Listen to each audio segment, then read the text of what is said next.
황심소를 아끼고 사랑하는 애청자 여러분, 반갑습니다. 저는 황심소 기자 자리를 노리는 황심이입니다. 월간 황심소, 처음 들으시죠?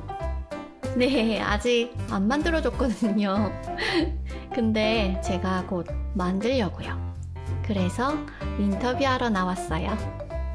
새해가 되고 황심소에 빅뉴스가 있거든요. 바로 황 박사님의 신간, 마음을 읽고 싶은 당신에게가 곧 출간된다고 합니다. 출간됐는데요?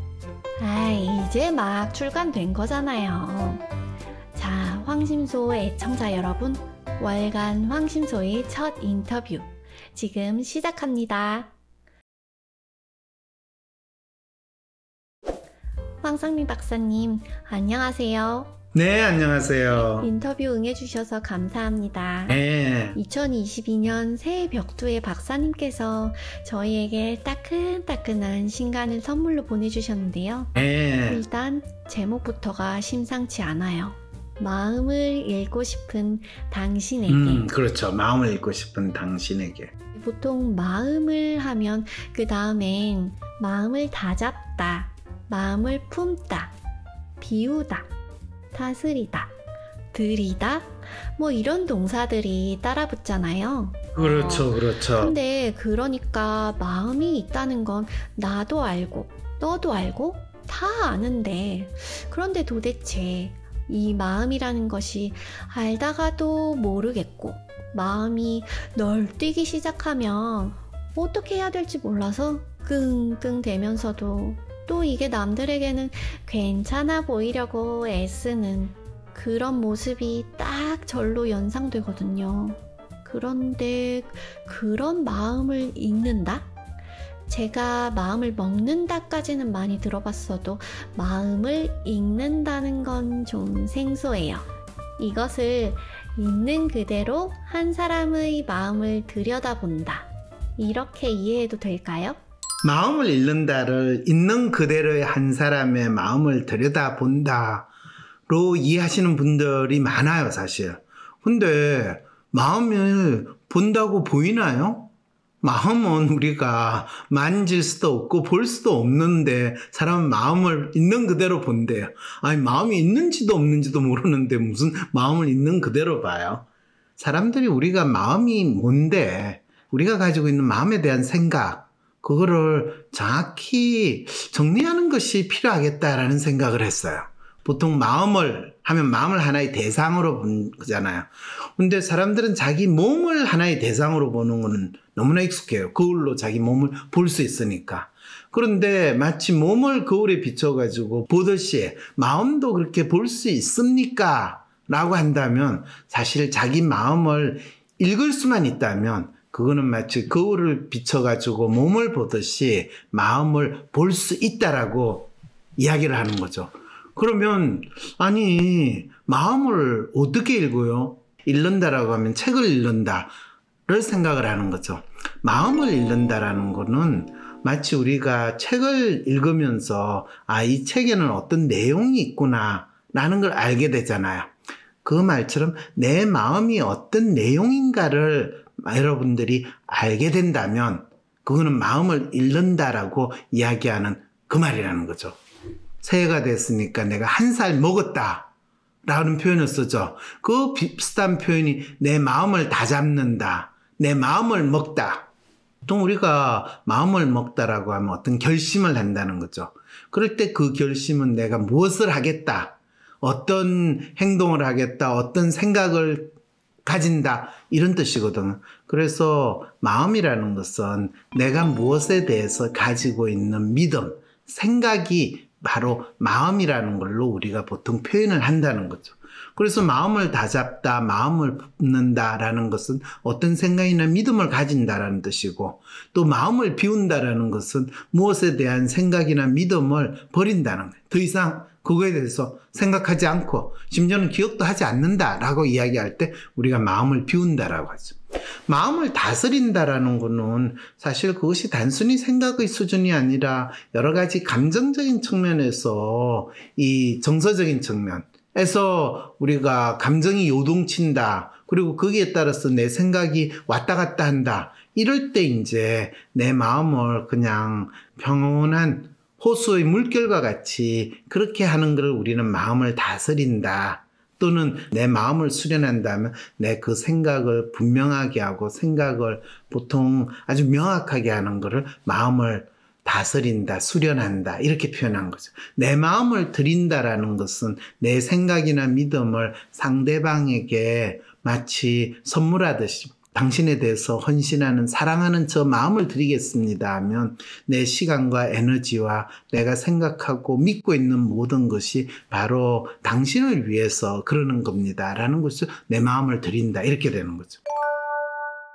그래서 마음이라는 것이 내 몸처럼 어떤 막연히 있다는 것을 아는 거, 그거는 18세기, 19세기, 20세기 들어오면서 더 이상 인간이 신의 지배를 받는 또 절대자 신의 어떤 아바타로서 사는 것이 아니라 내가 내 자신을 안다, 내가 내 마음이 있다는 것을 안다 라고 주장하는 데카르트라는 서양 철학자가 나는 생각한다, 고로 나는 존재한다. 이 말은 자기가 자기 마음이 있다라는 것을 안다라는 것을 마치 인간이 스스로 독립만세 하는 것처럼 신으로부터 독립된 존재야라는 걸 선언한다라는 그걸 나타내는 이야기였거든.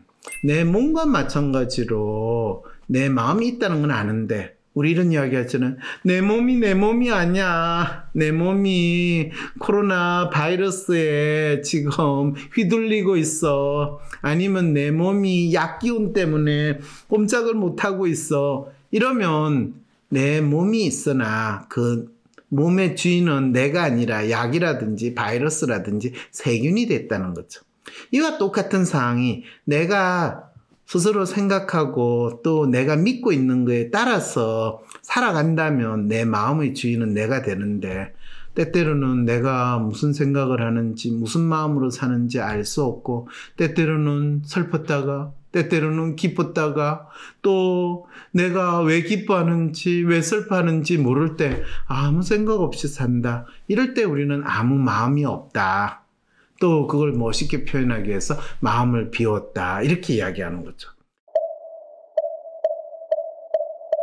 그래서 있는 그대로의 한 사람의 마음을 들여다본다는 것은 어떤 사람이 자기 마음을 자기가 믿고 있는 것, 또 생각하는 것을 정확하게 표현할 때 다른 사람이 너가 표현하는 것이 바로 너 마음이다라는 걸 내가 그대로 알게 됐다라는 것이 있는 그대로의 그 사람의 마음을 들여다본다라는 것이지 그냥 너 몸이 있고 거울에 있는 것처럼 그 사람 마음이 자동적으로 몸이 거울에 비춰듯이 드러난다라는 뜻은 결코 아니라는 거죠.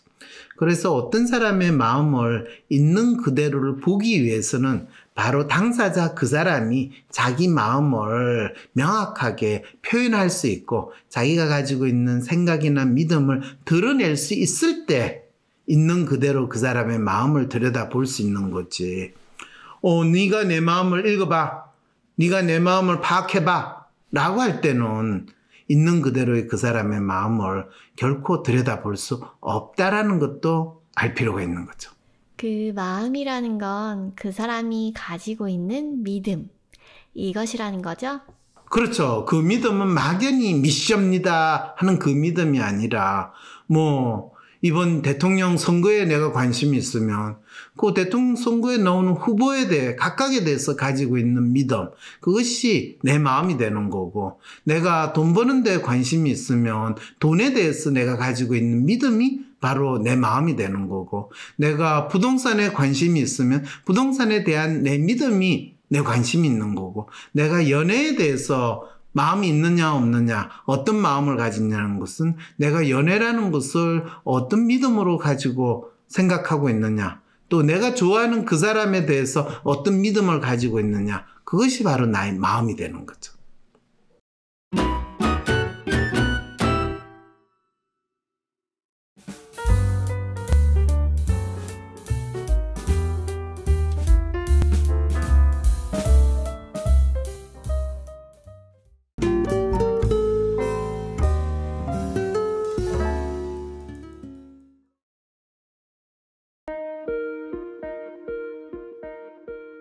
2022년 황심소 설 특집 기획방송. 수술도 불가능한 췌장암 사기, 이방인의 성공적인 1년 생존 기록. 암은 내 마음이 만드는 몸의 절규이자 마음의 발작적 표현이다.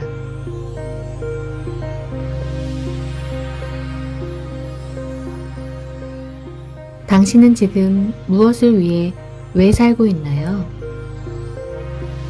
대부분이 당혹스러운 표정과 함께 대답을 망설이죠. 죽지 못해 살고 살아야 하니까 사는데 왜 이런 곤혹스러운 질문을 던지나 싶죠. 혹여나 이 질문들에 대해 분명한 답을 가지신 분이라면 이런 질문에 대한 답도 한번 해주세요. 당신에게 산다는 건 어떤 의미인가요? 오랜 옛날 부처님은 무릇 인간이란 태어나 성장하며 늙고 병들어 죽는 생로병사의 이치를 벗어날 수 없다고 하셨죠. 아마 산다는 것의 의미를 고통이라 하신 듯합니다. 황심소 2022년 설 특집. 수술도 불가능한 췌장암 사기, 이방인의 성공적인 1년 생존 기록은 바로 우리의 삶이 고통처럼 보이지만 오히려 그런 고통스러운 삶을 살게 될 때 더욱더 자신이 살아있음을 느끼면서 더 잘 살게 되는 그런 사람의 이야기를 하려고 합니다. 아프니까 청춘이라는 그런 멋진 말이냐고요?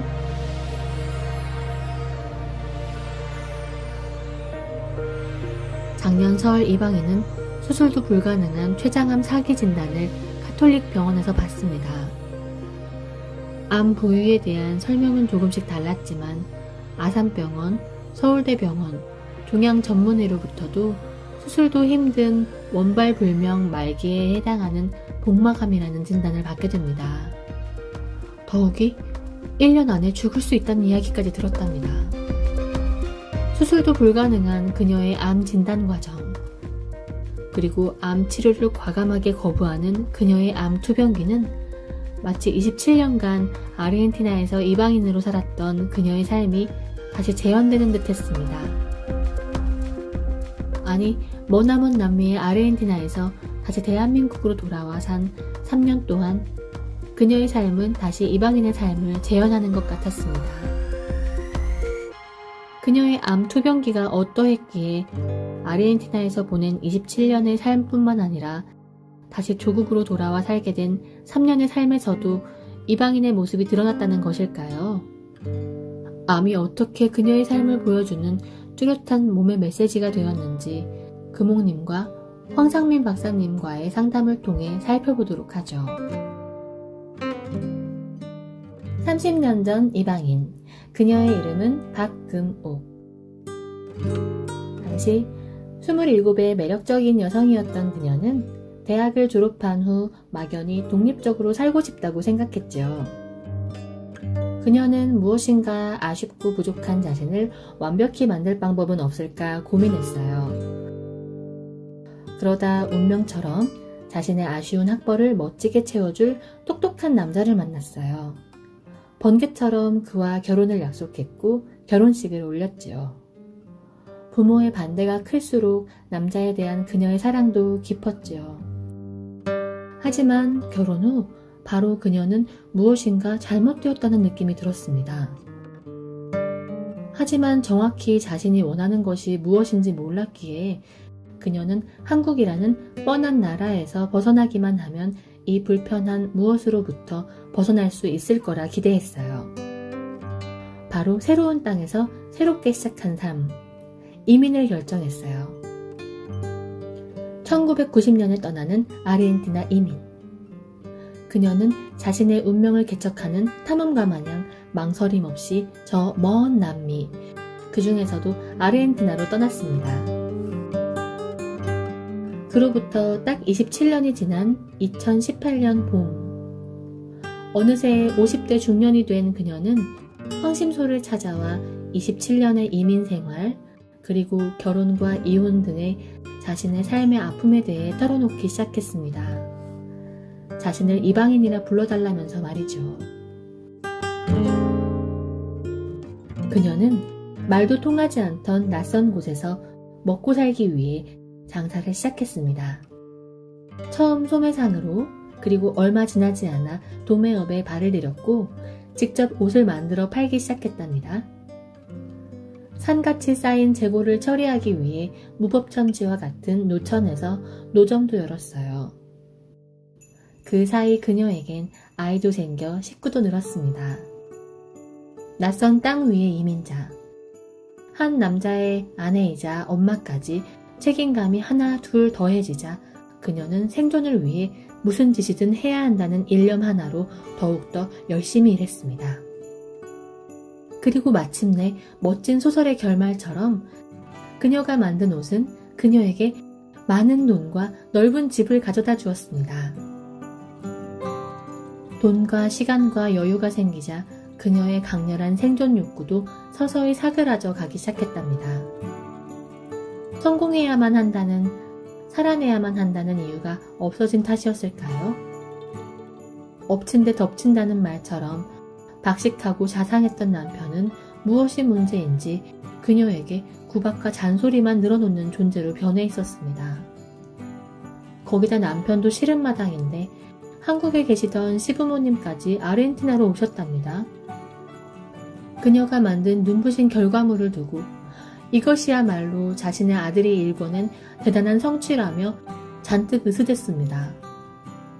분명 표면적으로는 모든 상황이 좋아졌지만 세상은, 사람들은 내 뜻과 다르게 상황을 이해하고 오히려 더 나쁘게 변한 것만 같았습니다. 그렇게 40이 되고 50이 넘었습니다. 영원한 것은 없으니 변하는 것도 당연하죠. 하지만 답답함을 없애거나 채워지지 않는 갈증과 공허를 해결하는 것은 쉽지 않습니다. 뭔가 변화라도 하자는 마음에 다양한 취미활동에 눈을 돌렸습니다. 남편과 고급스러운 문화생활도 즐기고 외식도 했습니다. 하지만 그 끝은 항상 불변의 공식처럼 부부싸움으로 귀결되었답니다.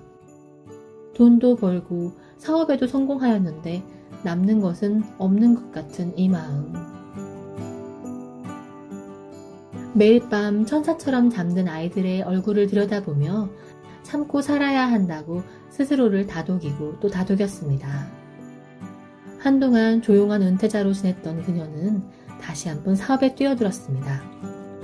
이번에는 이전과 달리 의류 도매업 대신 이야기가 있는 카페를 차리겠다 나섰습니다.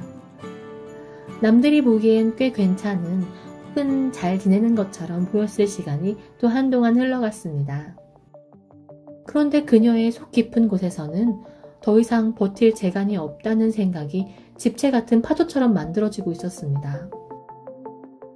도대체 어디서부터 문제가 생긴 것일까요?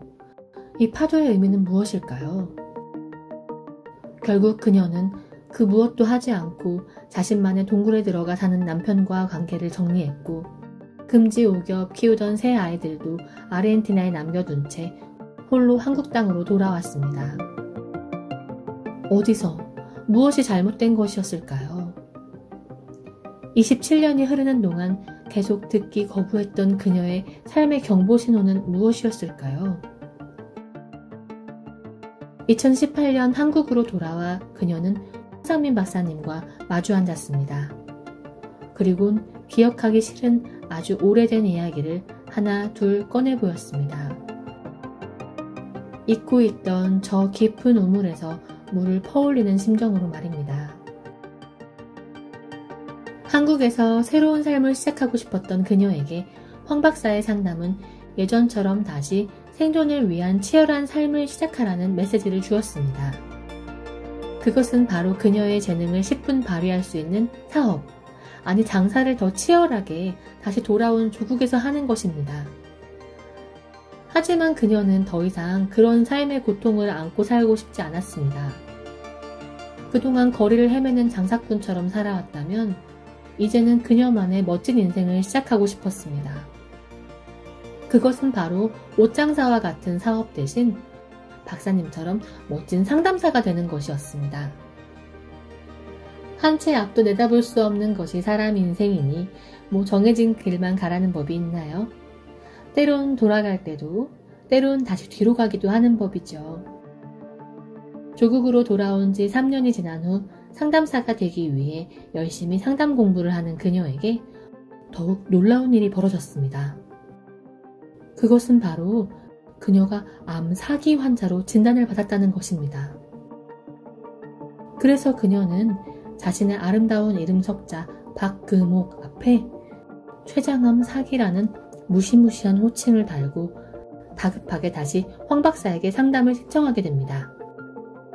그리고 췌장암 4기 환자로 진단받은 이방인이 1년에 걸쳐 암을 스스로 치료하는 상담 이야기는 이렇게 시작됩니다.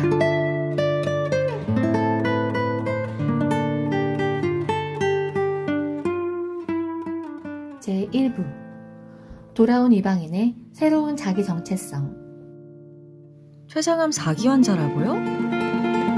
안녕하세요 여러분. 지금 저 앞에서 상당히 심각하게 저 이야기를 듣고 계신 분 혹시 여러분 기억나실지 모르겠습니다. 본인은 이방인이라는 이 별명이 친숙하세요? 아니면 본인 이름을 부르는 게 더 편할 것 같으세요? 그 이름에 대한 애착이 사실 그렇게 많지 않았던 것 같아요. 네, 그 본인 생각 그냥 솔직하게 이야기하세요. 그래도 본인 이전에는 본인이 금지옥엽이라고까지 해석도 하셨는데 지금은 갑자기 그 이름에 대해서 마치 겸손하듯이 나는 원래 애착이 없었어 라고 표현하는 거, 이게 지금 본인이 네. 병을 진단을 받게 된 어떻게 보면 근본적인 원인이자 배경이라는 생각까지 혹시 안 드세요? 10대 후반에 아르헨티나를 가서 27년간 아르헨티나 생활을 정리를 하고 3년 전에 오셨으니까 딱 30년 전에 갔다가 왔다 이렇게 이야기하면 거의 그렇죠. 말이 되네요. 네. 그런데 이분이 한국에 온 지 3년 정도 되는 얼마 전에 암 진단을 받으셨다고요? 네. 무슨 최종적으로 며칠 전에 췌장암 4기라고 진단을 받았습니다. 췌장암 4기? 네.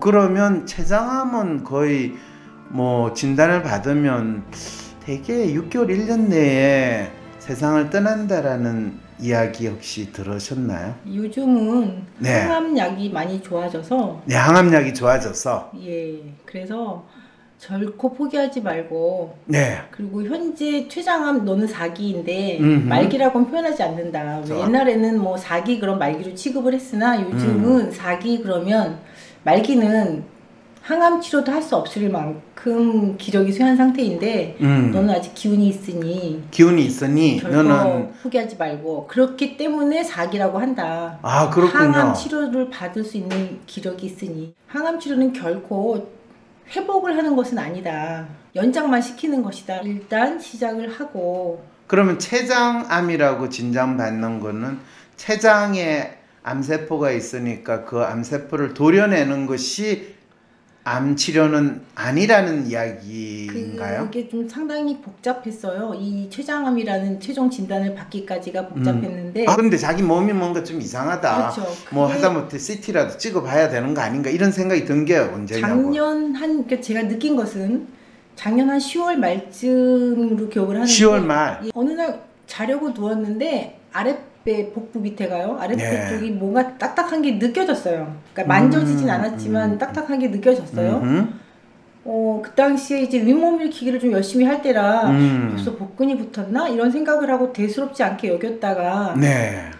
그냥 좀 며칠 또 지났는데 계속 느끼는 게 그렇다고 뭐 심하게 통증을 느끼는 정도는 아니었으나 아니었고, 좀 예. 불편하다, 뭔가 좀 이상하다 그러면서 동시에 밥을 조금 좀 먹기가 좀 불편하다고 할까? 그러니까 아프고 그런 것보다는 그러니까 불편하다, 뭐가 좀 이상하다라는 생각이 들어서 네. 좀 관찰을 좀 하기 시작을 했죠. 네네. 그러다 보니까 이렇게 딱딱한 게 만져지는 게 좀 상당히 원 정도인데 좀 크다라는 생각이 좀 들었고 느낌이 들었다는 그렇죠. 거죠. 그게 작년 10월 정도요. 10월경에. 예. 그래서 내가 생각하는 체중보다 내가 좀 빠졌네. 체중도 빠졌다고 느끼고. 그리고 일단 그러니까 보통 때 먹는 것만큼 잘 못 먹겠고. 아, 내가 소화가 좀 잘 안 되고 있는 그게 상황이었고. 왜냐하면 이게 뭔가 있구나라는 거를 알고 나서부터 뭐 일단 통증은 없으니까 통증은 없으니까 계속 체중 관리를 좀 보고 네. 어떤가 보고 통증이 오나 뭔가 밥 먹을 때 좀 예의주시하고 그렇다고 뭐 심하게 무슨 변화가 있는 건 아니었어요. 그렇진 네. 않은데 그러면서 약간의 변비 같은 그러니까 화장실 가기가 조금 불편해지는 그 정도 증상이 있고 그 10월 말부터 시작해가지고 12월 돼서 그 테니스 공만 한 게 복부 옆으로 이제 이전을 한 거예요. 뻗어가는 것 같아요. 뻗어가 예. 테니스 공이 이제 큰 뭐 햄 소세지 덩어리처럼 이제 뻗어가는 그런 느낌이 들어요. 공은 공대로 있고 공은 있고 옆에 새끼를 치듯이 양옆으로 이렇게 조금씩 옆에 또 뻗어나가는 공 하나가 더 생기는 그런 느낌. 공은 아니고 좀 가는 소세지 같은. 초음파를 봤어요. 뭐 자궁이나 이런 데는 괜찮다. 근데 이제 피 검사를 거기서 일단 하고. 피 검사도 하고. 예. 그런데 초음파 상에 자궁은 괜찮은데 뭔가 좀 이상한 게 보인다. 이상하게 보인다. 그래서 이상해 보인다. CT를 찍는 게 좋을 것 같다. 네. 그러면서 이제 요즘 코로나 때문에 병원 다니기가 힘드니 네. 선생님이 이렇게 주선하셔서 최대한 빨리 좀 CT를 찍었으면 좋겠다. 당신이 그래도 어느 정도 봐서 당신이 할 수 있는지 없는지를 보고 큰 병원을 가야 되면은 이제 진단서가 뭘 쪄주신다고. 그렇죠, 그렇죠. 다음 주에 바로 CT를 찍었고 4일있다 CT를 찍고 그 CT 영상을 이분이 다시 판독을 하시고 네. 거기서 이제 써주신 소견서 쭉 보시더니 당신이 보시기에 약간 의심스러웠던 게 CT상에서도 역시 좀 잘 안 나타난다. 의심스러운 게 저도 잘 몰랐죠. 의심스러운 게 CT상에서 안 나타난다. 그렇죠. 그분 표현으로는 약간 뭐 여기 뱃속에 물이 좀 있는 것 같다. 그러니까 복수가 있는 것 같고 잘 안 보이는데 별로 좋은 증세는 아닌 것 같다. 또 하나는 그 피검사한 것에 암 수치가 보통 평균치보다 조금 높게 나왔는데 뭐 당장 오늘 내일 죽을 상태는 아니지만 피검사상 암 수치가 좀 높으니 아무래도 종합병원을 가보는 것을 추천한다. 여기서 잠깐. 피검사에서 나온다는 암수치란 무엇을 의미하는 것일까요? 사실 암수치라는 표현은 종양 자체에서 생산되거나 종양에 대한 인체의 반응에 의해 생성되는 물질, 예를 들면 항체와 같은 것을 종양 표지자라고 하는데 종양 표지자라는 것을 오역해서 부르는 것이 바로 암수치랍니다.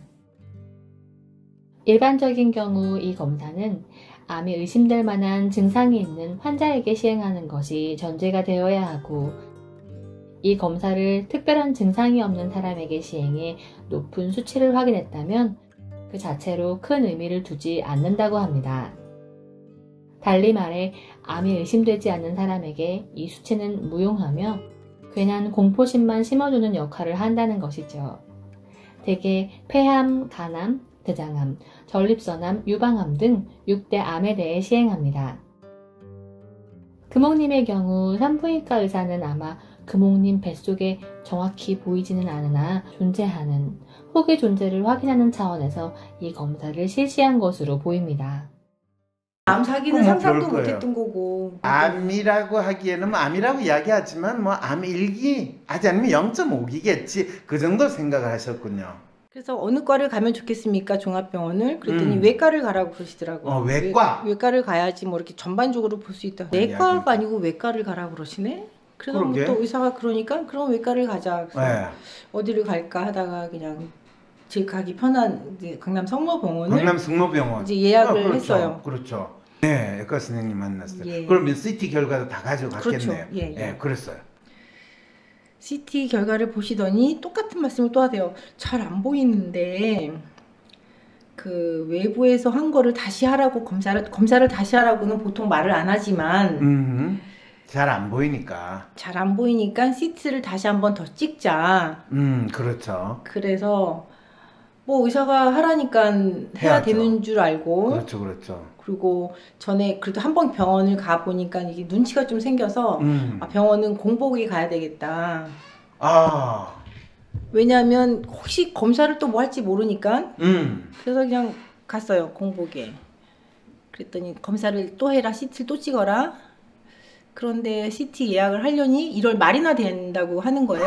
1월 6일 날 갔는데. 네. 네, 그랬어요. 그래서 다시 이제 간호사한테 다음번 예약을 잡으러 와서 1월 말이나 예약이 된다는데 내가 외부에서 찍어 오겠다. 너무 그렇게 시간을 지체할 수 없으니. 그렇죠. 그러면서 슬쩍 나 지금 공복이거든. 그랬더니 그러면 당장 알아봐 주겠대요. 어이, 그날 날짜를. 역시 수단이 좋으시네요. 예, 그랬어요. 그랬더니 지금 당장은 안 되고 오후에 시간이 순서를 되면. 빼줄 수가 있다고. 어이. 그래서 그날 찍었죠. 하루 네. 종일을 이제 굶은 거죠. 하루 종일 굶었어. 또 주사를 또 맞죠. CT 찍으면서 조영제 넣는다고 주사를 그럴 가능성이 많대요. 그리고 부작용 또 테스트를 해요. 조영제를 맞기 전에. 그래서 주사를 또 한 번 또 놔요. 그래서 CT를 2번째 찍으면서 또 피 빼죠. 갈 때마다 피 빼고.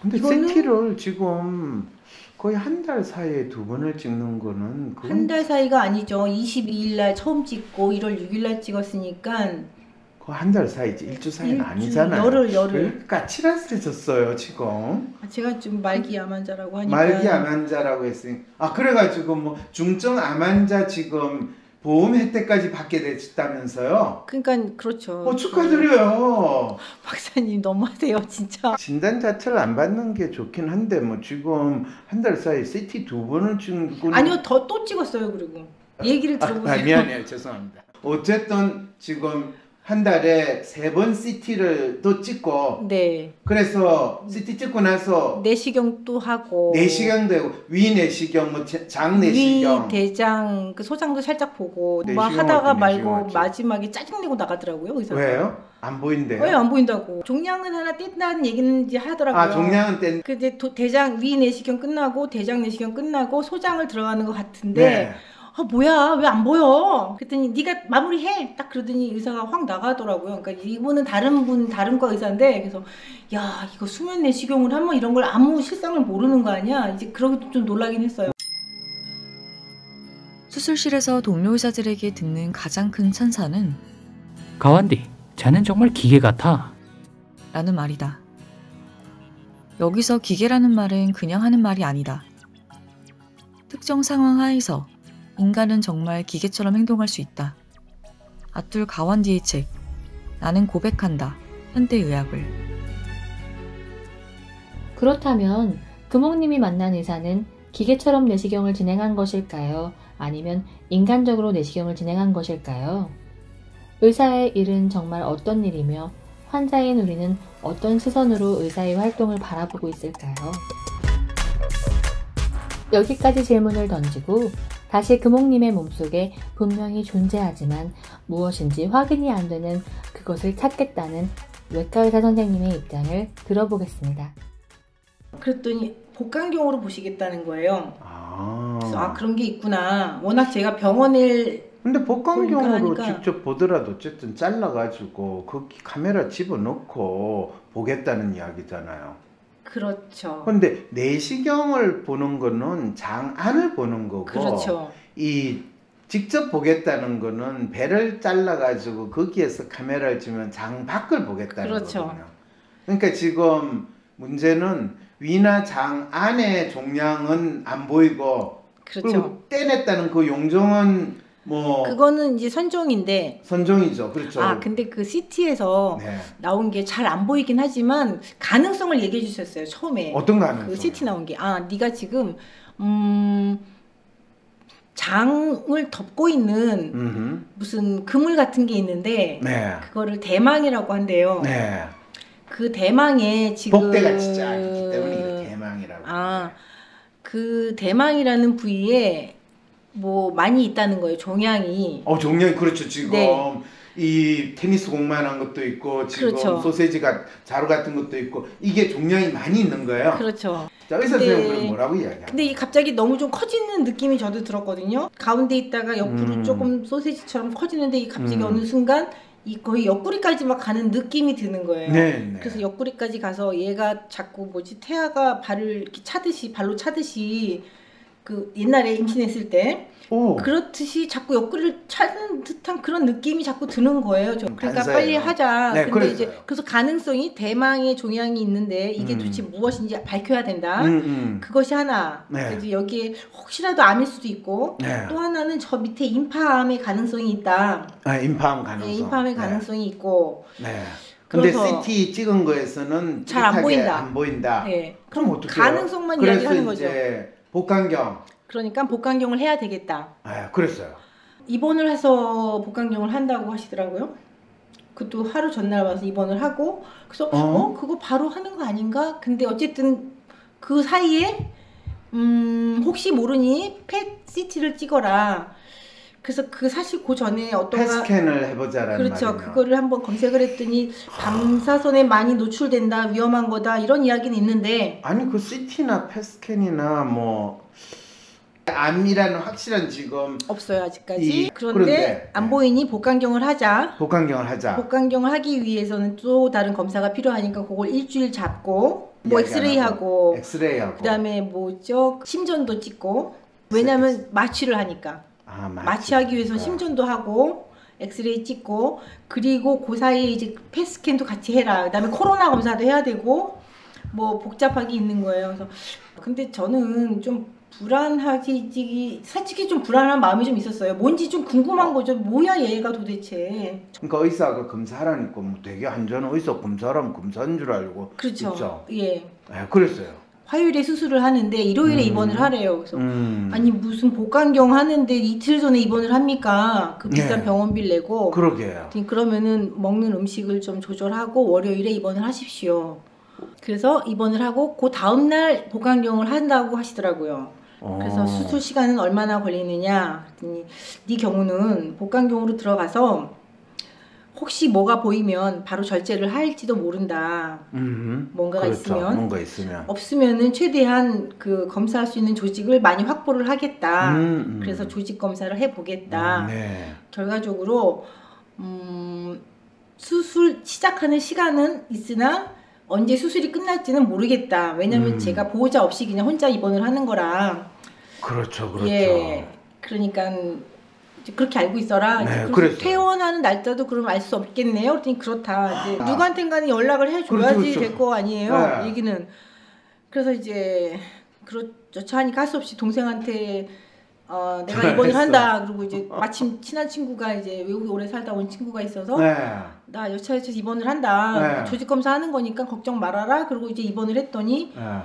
근데 그거를 월요일에 입원하는데 네. 금요일에 가서 코로나 검사하고 최종적으로 선생님 만나서 이제 수술 스케줄을 다시 듣고 그렇죠, 그렇죠. 그러면 이제 거기서 펫스캔 한 거에 대한 이야기도 다시 또 듣고 아, 펫스캔은 수술 들어가기 전에 나왔어요? 그렇죠, 그 나왔죠. 펫스캔 결과는 어떻게 나왔어요? 역시 가능성만 있다. 무슨 가능성이요? 뭐 이 종양이 그냥 가능성이다. 그 가능성이 뭔지 보자. 그분 말씀으로 최첨단 가장 최신 암 발생이 어디서 있는가, 암이 있는가 없는가를 찾는 건데 이것이 그렇게 확실하게 답은 주지 않는다. 근데 그런 경우도 있긴 하니 직접 펫스캔 정도 하면은 뭐가 나오긴 하는 모양이에요.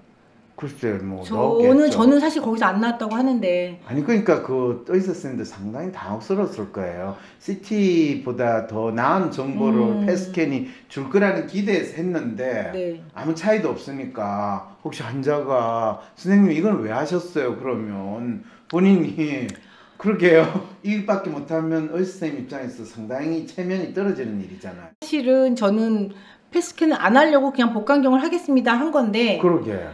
복강경 하는 김에 펫스캔도 하세요. 이러니까 그런데 네. 그 의사가 조금 경험이 없는 완전 초짜였어요? 아니면 그래도 40, 50대는 돼 보이는 의사였어요? 한 50대 중반 이상은 되신 것 같아요. 50대 중반이면 네. 그 뭐 검사 결과보다는 검은 얼굴 딱 보고 아 지금 최근에 체중이 많이 떨어지셨나요? 라고 묻든지 아니면 지금 이 복부 부분에 뭔가 딱딱한 게 만져지신다고 그러는데 이것 때문에 고통스럽고 힘드세요? 아니면 그냥 지낼만 하세요? 이 질문을 검사 운운하고 CT 운운하기 전에 할 것 같은데 혹시 그런 질문을 하시던가요? 그런 질문은 안 하시죠. 안 하시면서 어떤 증상이 있느냐라고만 이제 물어보시는데. 근데 정상은 지금 저한테 이야기한 그대로 이야기했을 그렇죠. 거 아니에요. 그런데 본인이 지금 체중이 떨어졌습니다. 이런 이야기는 했어요? 체중이 떨어진 것보다는 잘 먹지를 못하겠다. 당연히 그러면 체중이 좀 떨어지지 않을까. 저는 그냥 그렇게 그렇죠, 생각을 한 그렇죠. 거죠. 환자를 만나는 진료이든 내담자를 만나는 상담이든 무엇보다 중요한 것은 환자나 내담자가 말하는 상황과 문제에 대해 어떻게 인식하고 있는가입니다. 그리고 이를 이해하기 위해 무엇보다 선행되어야 하는 것은 환자나 내담자가 처해 있다고 믿고 있는 상황, 그리고 본인이 가지고 있다는 증상에 대해 질문하는 것입니다. 이것을 우리는 히스토리 테이킹이라고 부릅니다. 지금 금옥님이 병원에서 만난 외과 의사는 금옥님이 증상을 느꼈던 상황에 대해, 몸의 변화에 대해 제대로 질문하거나 촉진하지 않았다는 느낌을 지울 수가 없습니다. 물론 몸의 증상만을 보는 의사에게 마음이나 그간의 심리적 요인까지 고려해달라는 말은 절대 아닙니다. 단지 조금 더 정확히 그녀의 몸이 어떤 상황에서 어떤 문제적 증상을 보였는지 더 적극적으로 묻고 청취하는 것은 당연하지 않나 질문을 던지는 것입니다. 잘 먹지를 못한다는 게 무슨 뜻입니까? 지금 이거에 대해서 조금 더 자세히 물어봐야 되거든요. 맞아요. 그거 잘 먹지를 못한다고 제가 이렇게 얘기를 했는데 그때 어땠냐면은 네.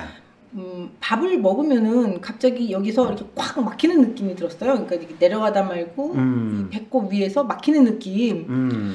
그래서 아니 밥을 먹을 때 왜 이런 느낌이 들지? 그러면서 동시에 밥을 먹으면은 위를 거쳐서 여기까지 가는데 시간이 걸릴 텐데 왜 먹다 말고 이게 막히지? 막히는 느낌을 제가 이제 느낀 거죠. 그러다 보니 양이 많이 줄었어요. 일단 그렇죠. 그 한 달 사이에. 밥 먹는 거 자체가 부담스럽고 내가 꼭 이걸 먹어야 되나? 그냥 알약 하나를 먹고 좀 살지. 이런 식의 생각들이 다 밥을 먹을 때 딱 목에서부터 막히는 것 같고 이 밥알이 내려가긴 내려가는데 그게 그냥 자연스럽게 내려가는 게 아니라 내 한 톨이 들어가면서 꼭 이렇게 살아야 되나? 산다는 게 뭔가 이런 온갖 느낌이 다 들 때 밥을 먹으면 팍 맥히거든요, 되게. 아이 그 알약 같은 생각은 안 했고 솔직히 지난 한 1년, 반년 그렇죠. 그런 생각은 많이 했어요. 제가 그렇죠. 나에 대한 생각. 그렇죠. 예, 굉장히 많이 하긴 했어요. 자기 자신이 진짜 지금까지 살아온 게 무슨 의미가 있었나, 내가 앞으로는 어떻게 살아야 되나, 앞으로 사는데 내가 뭘 먹고 살아야 되나, 꼭 이렇게 살아야 되냐, 이런 것부터 시작해가 약간의 자책. 사실은 금옥님은 자기 자신에 대해서 생각하고 자책하는 스타일 아니잖아요. 그냥 되는 대로 살지. 그런 말 들으면 열받죠. 아니에요. 본인 자기에 대한 성찰이나 이런 거를 잘 하시고 심지어 자책이나 자학도 하시는 분이에요. 엄청 제 자신을 잘 안다고 생각을 하고 살았죠. WPI 프로파일로 설명해보자면 금옥님은 휴먼 아이디얼 성향의 사람입니다. 휴먼 아이디얼 성향의 사람들은 사회적으로 성공할 가능성이 상당히 높답니다. 자유롭고 진취적인 사고를 하는 동시에 돌격 앞으로를 외치는 무시무시한 추진력까지 갖춘 덕분이지요. 하지만 이 두 성향 때문에 자신이 원하는 만큼 높은 지위와 힘을 가지지 못한다면 삶 자체가 굉장히 비루하다고 느낄 수도 있답니다. 금옥님의 경우 결혼 후 고작 27의 나이로 아르헨티나에서 이민자로 살며 생전 경험해보지도 못했던 사업을 시작하고 실패와 성공의 부침을 경험합니다. 그 과정에서 꽤 큰 성취도 얻었지만 가장 가까운 사람으로부터의 인정을 갈구했고 그걸 제대로 얻지 못했지요. 생각해보면 남이 인정해주지 않더라도 스스로 충분히 자신의 삶을 인정하고 응원해도 될 터인데 그건 역시 어려워 괴로운 시간을 보냈답니다. 아마 어느 날 밤은 그래 인생 또 뭐가 있나 이만하면 됐지 하는 마음으로 잠에 들었고 또 어느 날 밤은 내가 왜 이러고 사나 자책하는 시간을 보냈을 것입니다. 차라리 성모 마리아님이 전화라도 주셔서 인생을 더 멋지고 제대로 살 그 길을 알려주신다면 얼마나 좋을까 하면서 말이죠. 본인이 그때 저하고 라이브 상담을 할 때 자신에 대한 이해와 통찰 그리고 이 성찰을 잘 보여줬다고 생각이 드셨어요? 아니면 그때 이야기를 듣고 보니까 그러네요. 그런 생각을 한 번도 안 해보고 살았는데요? 이런 반응이 나왔어요. 어느 쪽이었어요? 아니 박사님의 질문에 대해서는 답을 못했지만 나는 나름대로 잘 생각을 하고 살았다라고 생각을 했죠. 그렇죠, 그렇죠. 그거를 꿋꿋하게 그냥 그렇게 믿고 싶었더라고요, 제가. 거목님은 내가 믿고 싶은 대로 살고 다른 사람 소리 귀 안 기울이고 그냥 닥치는 대로 살자라는 마음으로 살았다라고 제가 보통 설명을 하잖아요. 근데 저는 참 제가 잘 살고 있다고 생각을 했어요. 잘 살았죠. 잘 살았죠. 그리고 꽤나 성찰을 잘하고 막 이렇다고 생각을 했는데 근데 가만히 보니까 정말 내가 정말 보고 싶은 대로만 보고 살았다는 거를 아주 조금씩 알아가고 있던 참이었어요. 그냥 내 하고 싶은 대로 살았고 그렇죠. 그거를 지난 1년간 내가 나 하고 싶은 대로 내가 생각하고 싶은 대로 내가 믿고 싶은 대로만 성찰은 없이 그렇죠. 내가 믿고 싶은 대로만 살면서 마치 내가 굉장히 성찰을 잘하는 사람인 양 착각을 했구나라는 거를 이제 깨닫는 과정이었어요. 그렇죠. 그것이 상당히 좀 괴로웠어요, 저는. 저렴한 한국말로 표현하면 막무가내로 살았다 이렇게 표현을 하거든요. 진짜 열받는 표현이네, 이것도.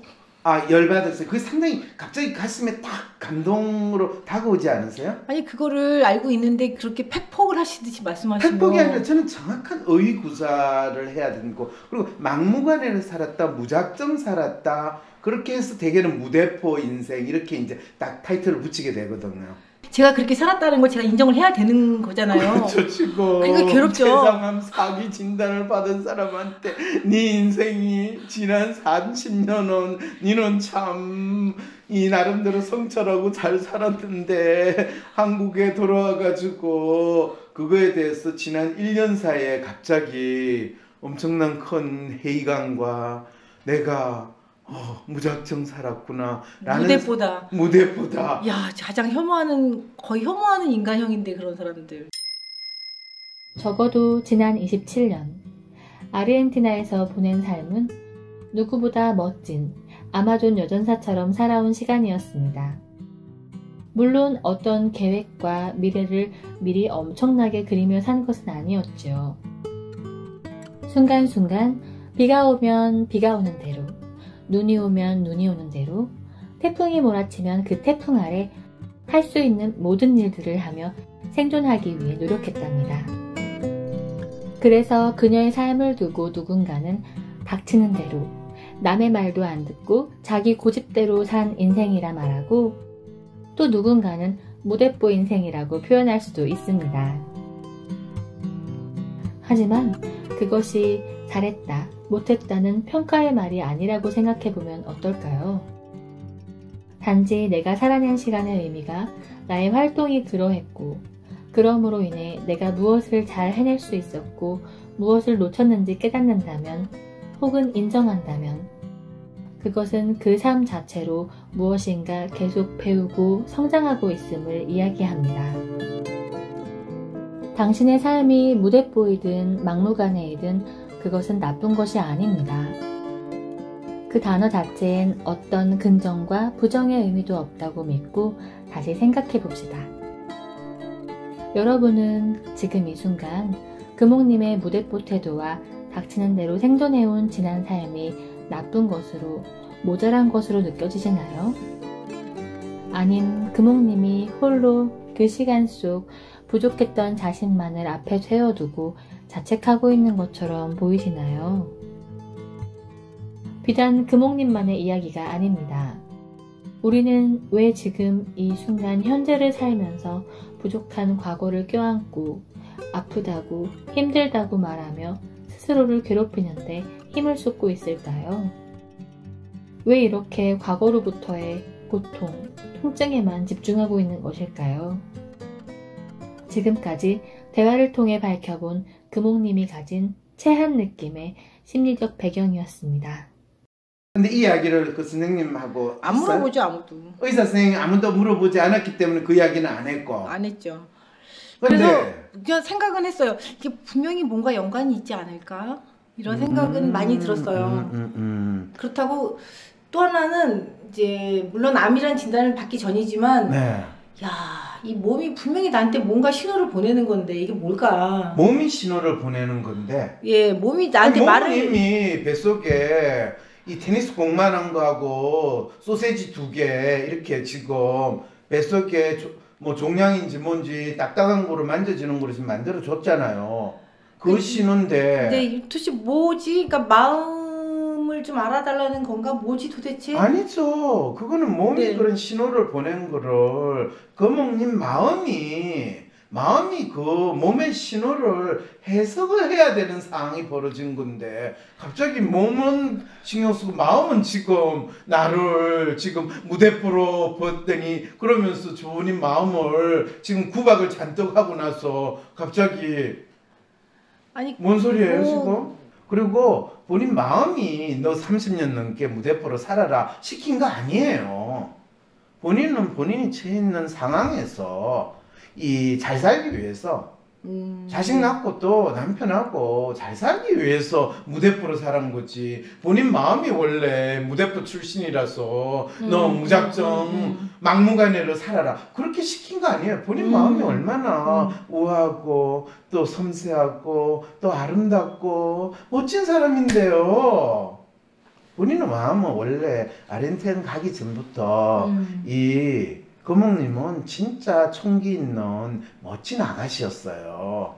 그런데 그게 부모님하고 뭔가 잘 통하거나 부모님한테 내가 인정받을 만큼 내가 잘 살고 있다는 생각도 못 들고 그런데 남들한테 내가 더 멋있는 사람으로 내가 번듯하게 잘 살아야 되겠다는 생각을 하는데 막상 그만큼은 안 됐어. 그런데 저 인간이 보니까 똘똘해. 저 인간하고 그냥 내가 여기 있으면 말고 다른 데 가가지고 완전히 새 인생을 만들면 내가 더 낫지 않을까. 그래서 막연히 네. 기대를 안고 결혼을 하고 네. 무작정 질렀잖아요. 네. 그 본인 지난번 상담 때 네, 그렇게 네. 이야기한 걸로 저 기억하는데. 네. 그런데 막상 결혼을 딱 해보니까 내가 기대했던 거와 완전히 다른 상황이 벌어지니까 이건 뭐지? 근데 한국에 돌아온 게 같은 반복이었다는 생각이 또 드는 거예요.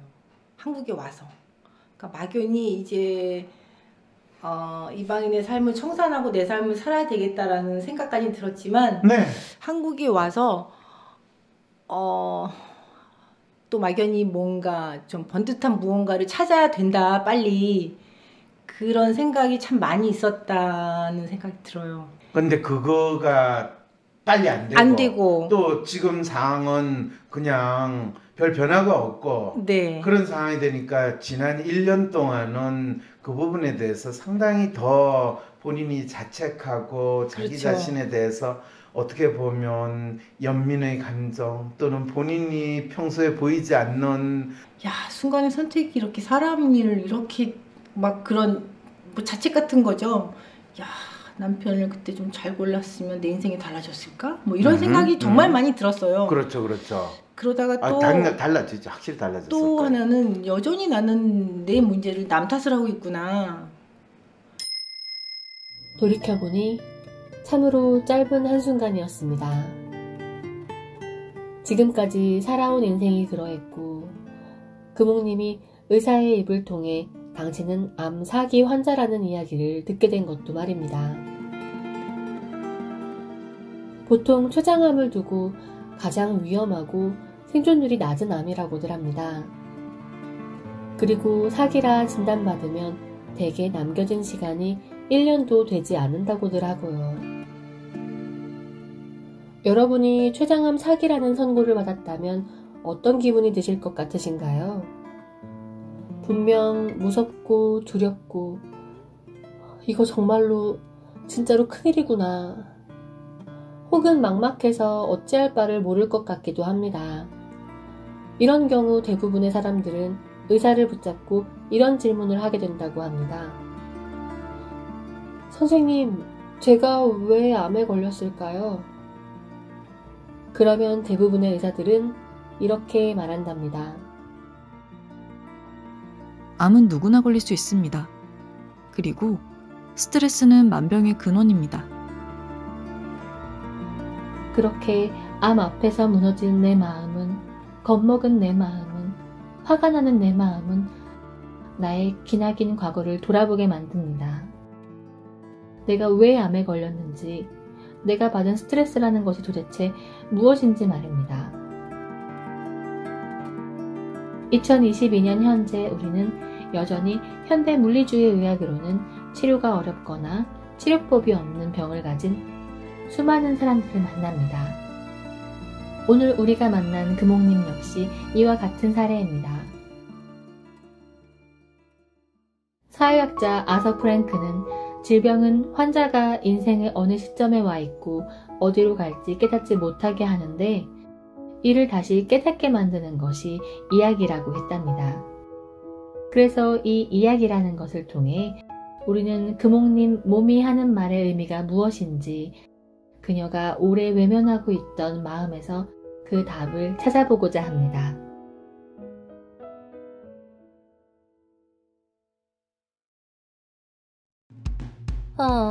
새해가 된다는데 왜 희망이 느껴지지 않지? 뭔가 계속 더 힘들 것 같은 느낌. 그래도 새해에는 내 삶이 조금 더 나아지고 발전하면 좋겠는데. 황상민 박사님, 새해에는 어떻게 해야 제가 원하는 것을 이루고 변화된 삶, 발전된 삶을 살고 결실을 맺을 수 있나요? 새해에 성공적인 삶을 만들기 위해 황상민 박사님의 통찰력 넘치는 조언이 필요하다고요? WPI 상담 코칭 전문가 초급 과정 워크숍에 참여해보세요. 황상민 박사님에게 1대1로 자신의 삶의 고민에 대한 조언도 얻고 WPI 성격 이론에 대해서도 배우는 일거양득의 시간이 될 것입니다. 초급 과정 워크숍에서 WPI에 대해서 배우면 자신에 대해 더 정확히 알게 될 뿐만 아니라 주변 사람들에 대해서도 이해할 수 있습니다. 지피지기 백전백승. 나와 나의 주변에 대한 정확한 인식은 나의 삶을 성공으로 이끌어 줄 것입니다. 초급 과정 워크숍은 WPI 상담 코칭 전문가 과정의 시작이기도 합니다. 새해에 상담가로서 자신의 삶을 만들어가고 싶은 분들도 적극 참여해주세요. 상세한 사항은 WPI 심리상담 코칭센터에 문의해주시기 바랍니다. 신청은 02-6207-7430 또는 wpipc@naver.com 웹사이트 check.wisdomcenter.co.kr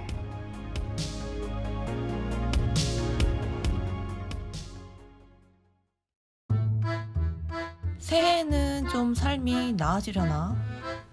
신년 운세나 사주를 한번 봐볼까? 새해를 맞아 용하다고 소문난 점집에 찾아가 사주나 운세를 보면 삶이 좀 나아지던가요? 매년 이맘때쯤이면 타로 카드나 점을 보러 갔지만 뾰족한 수가 생겼었나요? 내 운세는 하늘이 내려주는 것이 아니라 바로 내가 만드는 것이랍니다. 내 마음의 상태를 알고 내 문제를 정확히 알고 스스로 자신에 대한 확신이 생길 때 내가 내 운세를 바꿀 수 있습니다. 단순히 나의 성향을 아는 것을 넘어서서 현재 내가 가진 문제가 뭔지를 정확히 보여주는 마음의 MRI, WPI 검사. 올 한 해 나의 문제를 어떻게 해결해 나가고 내 삶을 어떻게 만들어가야 할지 궁금하시다면 점이나 사주를 볼 것이 아니라 WPI 검사를 통해 현재 당신의 삶의 좌표를 확인해 보세요. 내 삶을 구체적으로 잘 설계하고 싶으신 분, 진정한 삶의 변화를 원하시는 분이라면 두려워 말고 자신을 마주하세요. 도움이 필요하시면 황상민 박사님과의 새해 맞이 상담을 적극 추천드립니다. 황상민 박사님과의 상담이 부담스러우신 분들에게는 이은주 박사님의 상담, 그리고 WPI 상담 코칭 전문가와의 상담 또는 수련 중인 분들과의 무료 상담도 추천합니다. 상세한 사항은 WPI 심리상담 코칭센터에 문의해 주시기 바랍니다. 신청은 02-6207-7430 또는 wpipc@naver.com 웹사이트 check.wisdomcenter.co.kr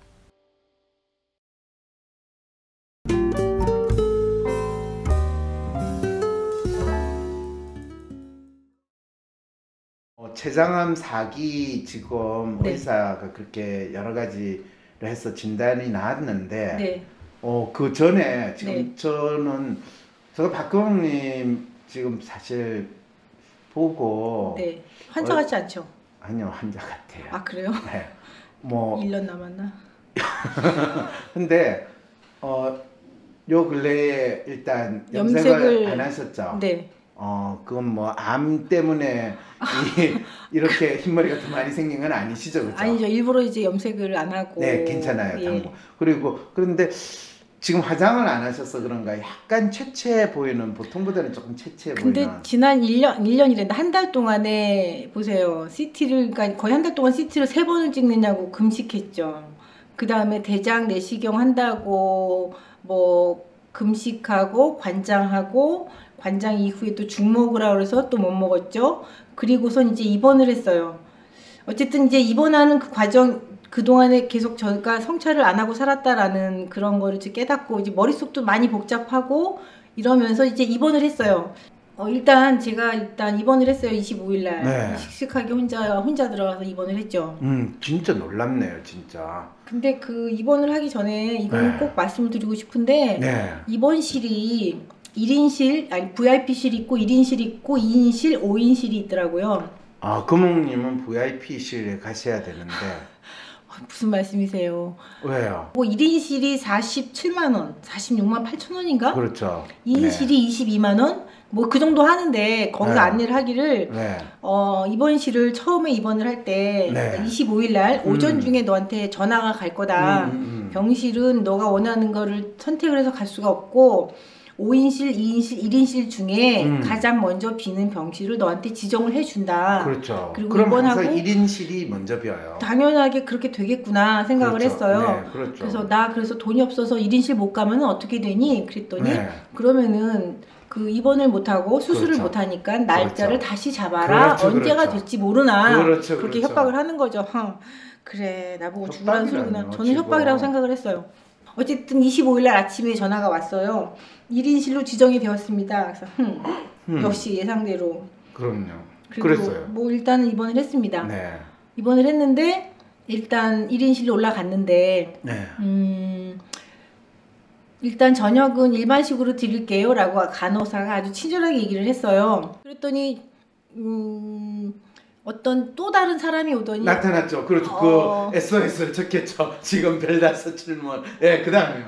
일단 당신은 금식을 하셔야 됩니다. 그렇죠. 그러면서 약상자를 딱 가지고 오면서 금식을 하고 이 저녁부터 이거를 드십시오. 이게 뭐니? 네. 그 대장 내시경 할 때 했던 관장약을 관장약, 그렇죠. 또 가져온 거예요. 관장약. 그래서 이거를 또 먹으라고? 아니, 나 일주일 전에 했는데 그러게. 자기는 오도만 받았대요.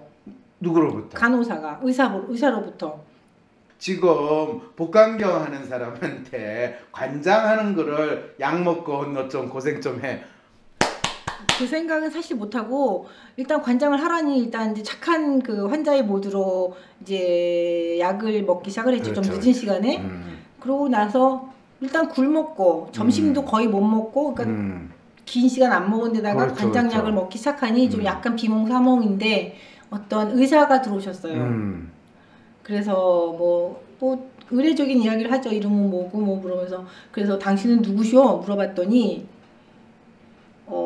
자기는 그 수술하시는 선생님 펠로우인데 수술방에 자기가 들어간다. 내가 선생님하고 네 수술방에 들어가는 사람인데 그 전에 나는 사전 확인차 들어왔다 이 이야기네요. 그렇죠. 그래서 제가 근데 내가 관장을 왜 또 하고 있니? 라고 물어봤더니 너가 지금 복강경을 하고 있는 것이 발원 암을 찾는 것인데 혹시라도 이것이 장과 붙어있는 어디 부분에 있으면 바로 장을 뭐 떼어내는 수술을 해야 되기 때문에 관장을 하고 있는 거다.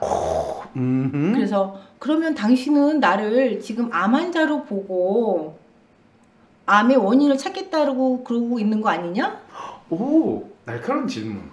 네, 그랬어요. 그래서 그 사람이 좀 놀래. 그래서 그렇죠. 아니 뭐 그건 아니고 방금 얘기했잖아. 발원 암을 찾는다는 것은 난 이미 암 환자야 라고 네가 전제를 깔은 거 아니야? 라고 얘기를 했더니 그러게. 너 그렇게 왜곡된 시선으로 복강경을 해서 나를 보면 암 환자니까 분명히 뭔가 조금이라도 뭔가 있으면 이거는 암세포일 거야 라고 하든지 조금이라도 뭔가 건수만 있으면 자르든지 하는 행동을 할 가능성이 있잖아. 이까지 추론을 하신 거예요? 아니면 아니요, 원래 그렇게 알고 그 있었던 거예요? 정도까지는 아니고요. 놀라운 생각이네요. 정말 아무 생각이 없었다고 생각을 했는데 그 질문이 나왔어요. 이 사람이 왜 나를 암 환자로 보고 있지? 와. 아직 조직도 안 떼냈는데? 그러게.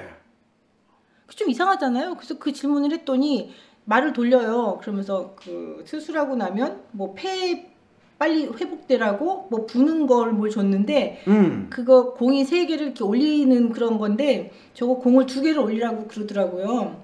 네, 공을 2개를 방금 전에 간호사는 이거 하나만 올려도 잘하는 거라고 얘기하고 갔는데 그 뭐 부는 연습을 하라고. 아, 이 폐기능 측정을 하는데 하나 정도만 올라가도 정상 폐기능인데 갑자기 본인 2개까지 올리라고 그 의사가 펠로가 예, 펠로 전공의 의사 그래서 걔가 시킨 거 그거는 또 벌 주는 거네. 아니 그래서 그랬어요. 선생님은 왜 이렇게 환자한테 겁을 주세요? 겁을 엄청 주시는 선생님이시네요. 그냥 도망을 가시더라고요. 저는 근데 상당히 기분이 나빴던 게 기분 나쁘죠. 일단 조직을 떼어내지 않은 상태에서 나의 그 암의 근원을 찾는다라는 건 일단 암이란 전제하에 시작을 하는 거니까 이건 아니다라는 생각은 들었는데 어쨌든 간에 그래서 어떻게 됐어요? 그래서 이제 그 다음날 어쨌든 그분들이 말하는 수술을 그 복강경을 했어요. 근데 일단 복강경을 하고 이제 또 1인실에 있어야 된다는 거죠. 그래서 왜?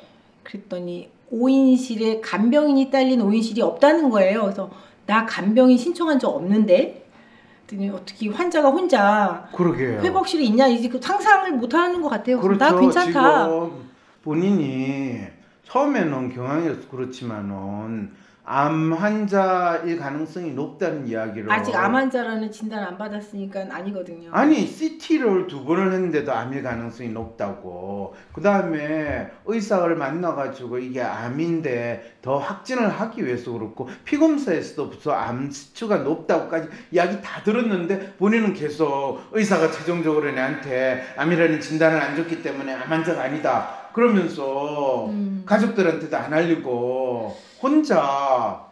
근데 그 여러 생각이 좀 들었어요. 제가 그동안 살아온 게 모든 걸 다 내가 다 감당을 해야 되니까 이것도 내가 다 혼자 감당해야지라는 생각도 하나 들었고 그리고 또 하나는 그 상황 인식을 내가 잘 못하나? 그건 맞아요. 근데 상황 인식을 잘 못하니까 모든 걸 내가 감당해야지 라는 마음으로 살아온 것도 사실이고 그래서 이 암이라 하더라도 이거를 내가 어떻게 받아들여야 되는지를 잘 일단 인정하고 싶지 않은 마음도 되게 많이 있었고 맞아요. 그래서 제가 오늘 이 라이브 상담에 와서 본인이 처한 상황에 대해서 정확하게 인식을 할 수 있고 또 그거를 본인이 표현을 할 수 있고 그렇게 되는 게 자기 마음을 정확히 알게 되는 과정이거든요. 그래서 그거를 하시게 되면 네. 놀랍게도 저는 어떻게 믿고 있느냐 하면요.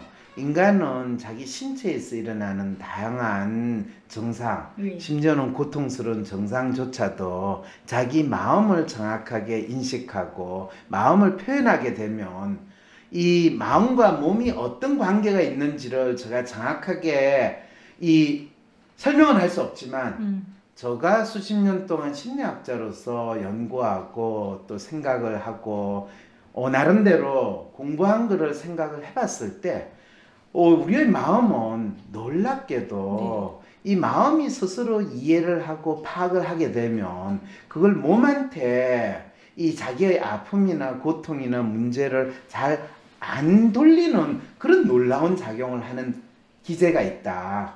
그런데 내 마음 나도 몰라, 내가 혼란스럽고 힘들어 그러면 자기가 마음이 가지고 있는 고통을 마음이 스스로 알지 못할 때는 이 마음은 간교하게도 몸한테 그 고통과 아픔을 덤퍼시켜 가지고 몸이 그거를 감당하게 만드는 놀라운 술책을 쓰는 게 우리의 마음인데, 몸은 비교적 순진하고 착해서 그 마음의 아픔이나 마음의 혼란 또는 억울함을 몸이 대신 여러 가지 신체 부위나 장기의 아픔이나 손상을 스스로 야기하는 형태로 나타나고, 심지어 우리하고 잘 잠복해가지고 잘 지내는 세균이나 바이러스를 활성화시켜가지고 중리산이하는 상태로까지 몸을 몰게 만드는 것이 이 마음이 가지고 있는 이 교묘한 전술이다 라는 이 생각을 지난 30년 40년 동안 심리학을 공부하면서 마음의 작용에 대해서 제가 지난 10년 전부터 상당히 뚜렷하게 느끼기 시작을 했거든요. 네. 그래서 뭐 암 환자의 심리에 대한 탐색을 하고 통증의 심리에 대한 탐색까지 쭉 해오는데, 지금 놀랍게도 아니 금옥님이 저 암 말기 진단받았어요, 사기 진단받았어요, 그 소식을 딱 듣는 순간 저분 뭔가 언젠가 본인이 지금 죽을 병에 걸렸다고 이야기를 언젠가 할 것 같았는데 드디어 그때가 왔구나, 그게 뻔히 보이는데 내가 거기에서 뭐라고 더 아직 잘 모르시거든요. 이런 이야기하면 내가 너무 칼로 찔는 것 같고, 그래서 그러세요, 계속 더 공부해 보셔야죠, 이렇게 생각할 수밖에 없는 상황이었거든요. 그런데 갑자기 암 걸렸어요. 그러니까 이건 또 뭐지? 그래서 오늘 나와보시라고 그런 거예요. 어떻게 보면 금옥님 같으신 분은 자기가 어떤 특정한 상황에 처해야지만 그 상황에서 헤쳐나가면서 그 상황 인식이 되는 아주 전형적인 이 성격의 분이거든요. 금옥님이 암 진단을 받기 전, 같은 말로 그녀의 몸에 이상 신호가 오기 전 그녀 자신이 전혀 눈치채지 못했던 마음의 통증과 아픔이 이제 조금 더 이해가 되시지요? 그러니까 미리 어림짐작하거나 미리 애척하거나 미리 남다른 통찰을 발휘하는 스타일은 아니에요. 본인은 부딪혀가지고 거기서 살아남기 위해서 피 철철 흘리면서 알거나 아니면 한 대 얻어맞고 쓰러졌다가 갑자기 무슨 이유로 모르지만 깨어나고 나니까 그때 내가 이래서 뒤통수를 맞았구나 그러면서 이제 그때 정리를 하는, 그게 본인 스타일이시거든요. 살아오는 스타일. 그러니까 돌격 앞으로 하면서 그냥 좌충우돌하면서 이렇게 그렇죠. 가야 되는. 저는 좀 이렇게 퐁당퐁당 안 빠지고 좀 잘 두드려 가며 이렇게 가고 싶은 생각이 되게 많이 들었죠. 근데 어쨌든 이제 회복을 하고 오인실로 옮겼어요. 오인실로 옮겼어요. 다행히. 네, 한번 소리를 지르니까 그래서 그랬죠. 야, 하다못해 저기 텅텅 비어있는 2인실에도 보내줘. 저렇게 비어있는 2인실을 냅두고 1인실밖에 없다고. 그래서 어쨌든 5인실로 옮기는데 그 와중에 어쨌든 혼자니까 짐은 미리 싸놨고 휠체어 가지고 왔더라고요. 그래서 괜찮아, 나 움직일 수 있어. 혼자 일어나서 휠체어에 앉고 짐도 내가 들고 그리고 이제 5인실로 갔죠. 5인실로 가서 일단은 빨리 회복하려면 열심히 걸으라고 하니까 계속 걸었어요. 이제 마취가 깨자마자부터. 마취가 깨자마자? 네. 걷기 시작했어요? 네, 계속 걸었는데 본인이 지금 암 진단을 아직 안 받았어요. 암 진단. 나는 아직 의사로부터 definitely 암이라는 진단을 안 받았으니까 난 정상이야. 절대. 살고자 하는 욕구 대단하시네요. 그래서 누가 아무리 뭐라고 해도 나를 집도하신 분이 나한테 암이다라고 말을 안 했으니 나는 절대 암이 아니야. 집도는 암 수술을 했을 때 집도지. 복강경으로. 아직 안 나왔는데 어떤 사람이 저는 계속 걷고 있는데 복도를 어떤 사람이 저를 막 불러요. 그러니까 역시 의사 이제 가운을 입었는데. 네, 의사 가운을 입었어요. 의사 누구 이렇게 돼 있어요. 근데 그것까지는 이제 마취가 좀 덜 깬 상태에서 어떤 여의사분이 부르더니 복도에서 아주 좀 상냥한 목소리, 발랄한 목소리? 예, 환자 모였더니 간호사가 저기 있다고 하니까 이제 불러서 복도에서 앞으로는 복도에서. 너는 외과가 아닌 종양내과로 옮겨서 종양내과 선생님이 너한테 이제 안내를 하실 분이 올 거야. 네. 그래서 종양내과? 이 사람 그 종양내과라는 것은 그럼 암이잖아. 이제 암이 발견된 거야. 그렇죠. 라고 저한테 복도에서 그것도 네. 목소리도 크게 발랄하게. 그래서 이 사람이 의사 맞나? 네. 그 와중에도 의사 맞나? 그리고 저는 살짝 좀 그냥 무시하고 저는 그냥 계속 갈 길을 갔어요. 왜냐 나는 너하고 상대할 게 아니니까. 네. 그 나를 어쨌든 조직을 떼어내신 내가 여태까지 나를 치료하신 분이 이야기를 해야지 왜 아무도 모르는 사람들이 나한테 와서 그러느냐. 그리고 이제 그냥 갔죠. 그래. 아니 상당히 그 친절한 멘트이긴 하지만 네. 그 암이라는 거를 진짜 현실로 받아들여야 되는 그런 사람들의 아무튼 저는 되게 좀 이렇게 의아했어요. 이게 의사라는 사람들이 뭐 하는 건지 좀 되게 의아했어요. 그리고 되게 기분이 나빴어요. 의사라는 사람이 지금 아주 정확하게 본인이 해야 될 걸 잘 했다는 생각이 저는 안 들지만 그 의사분들은 들 것 같거든요. 그런데 왜 지금 그게 본인한테는 듣고 싶지 않았나 봐요. 암이라는 걸 인정하고 싶지 않았나 봐요. 암이라는 걸 인정하고 싶지 않은데 네. 그것도 복도에서 예. 야, 너 지금 암이거든. 그래 빨리 가서 너 치료받아. 넌 이제 암 환자 형태를 해. 뭐 이런 식이 그런 아무튼 다 싫었던 것 같아요. 어쨌든 그 제가 물어보긴 한 것 같아요. 누구십니까? 그랬더니 자기도 수술방에 같이 들어갔던 펠로우라고 얘기는 하는데 그럼 본인이 복강경 해가지고 이 조직 검사까지도 했는데 그럼 바로 다음 퇴원하기 전에 알려줘야 될 거 아니에요. 그날 아니고 그 다음날 회진을 이제 일반 회진을 하셔야 되는데 안 오시더라고요. 제가 세 번을 불렀어요. 아니 본인 퇴원해야 되는데 그런데 안 오셔가지고 이제 계속 막 재촉을 했어요. 3번이나 왜 안 오시냐 선생님이. 이제 오셔가지고 근데 그 선생님도 좀 인간적이신 게 그 간호사한테 간호사 방 하나 비워달라고 해서 거기 이제 앉으라고 그러시고 그래서 이제 말씀을 잘 못 꺼내시더라고요. 그래서 그날 제가 그냥 편하게 말씀하세요. 들을 준비 됐습니다. 라고 말씀 먼저 드렸거든요. 그렇죠. 그러니까 나한테 암 환자 너희 암이야 라고 오신 분한테 말을 못한 선생님한테 그렇죠. 그래서 어떻게 됐어요? 이제 그러니까 너 암이다 이렇게 말씀을 하시고 그래서 상태가 어느 정도입니까? 그랬더니 이미 많이 퍼져 있어서 수술이 불가능하다 라고 말씀을 하시더라고요. 너무 많이 퍼져 있어서 그러니까 전이가 됐다라는 거죠. 수술은 안 된다, 불가하다. 수술은 불가하다. 그래서 이제 종양과 선생님하고 이제 연결을 해드릴 거니 이제 거기 선생님하고 이야기를 이제 나누도록 해라. 그래서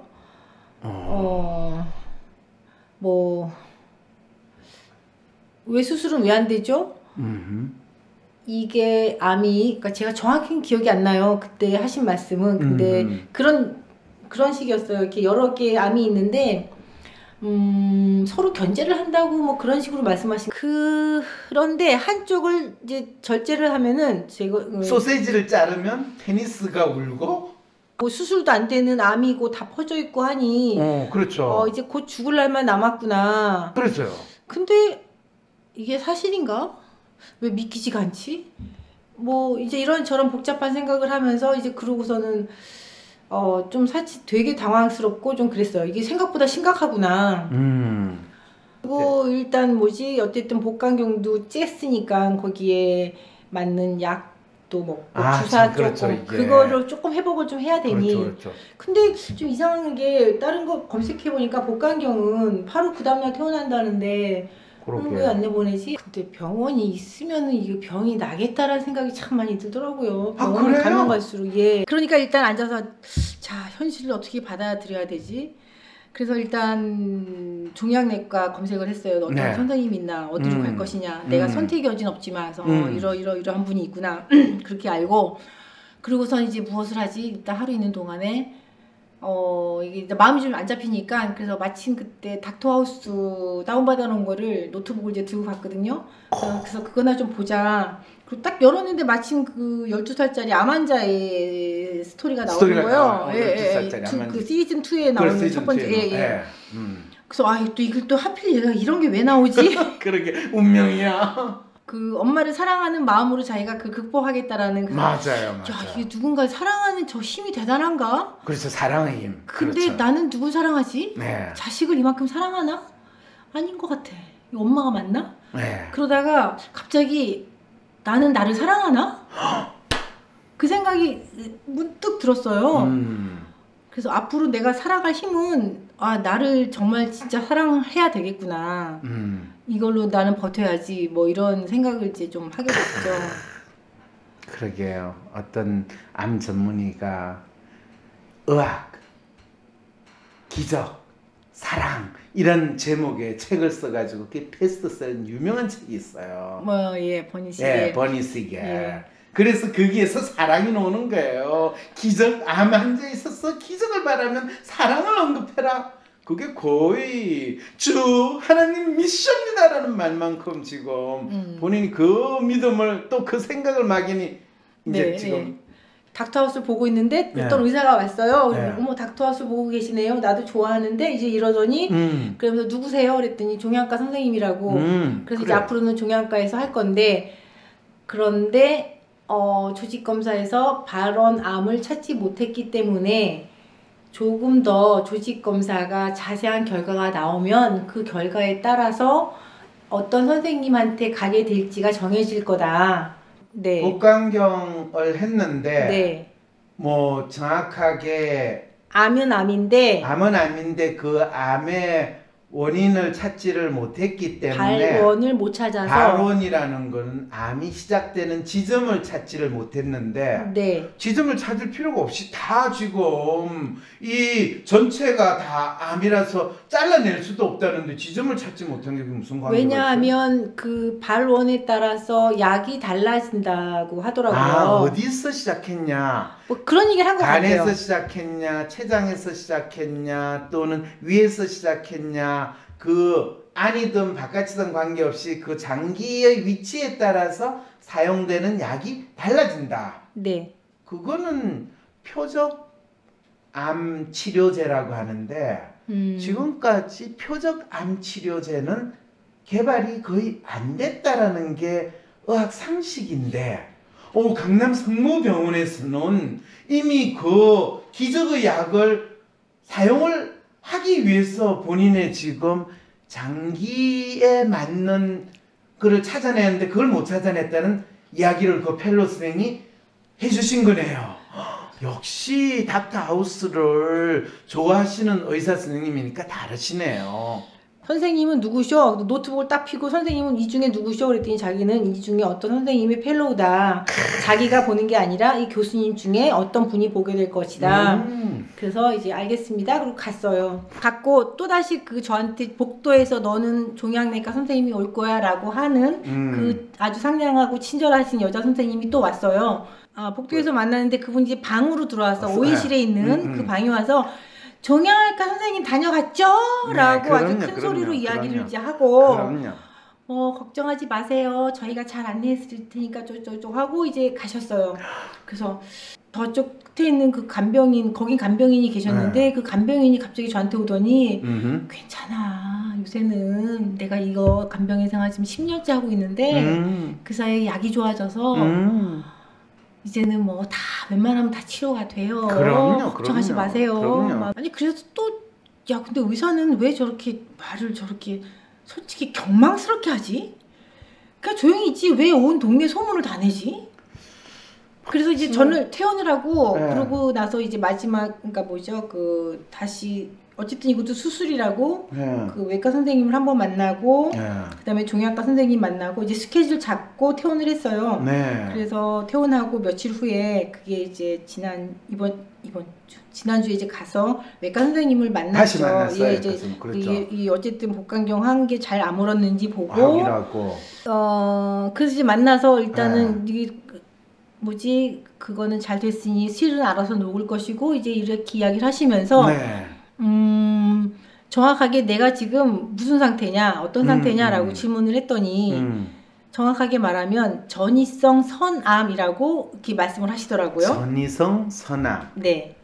그 선암이 뭐 원인을 알 수 없는, 그러니까 발원을 알 수 없는 그렇죠. 암을 보통 선암이라고 하고. 그래서 이제 종양과로 갈 텐데 종양과에 가게 되면 거기 선생님이 또 다시 너를 검사를 몇 개 더 할 거다. 아마도. 그렇죠. 그래서 예를 들면요. 그랬더니 최장 저한테 깨끗하다고 하시지 않으셨어요?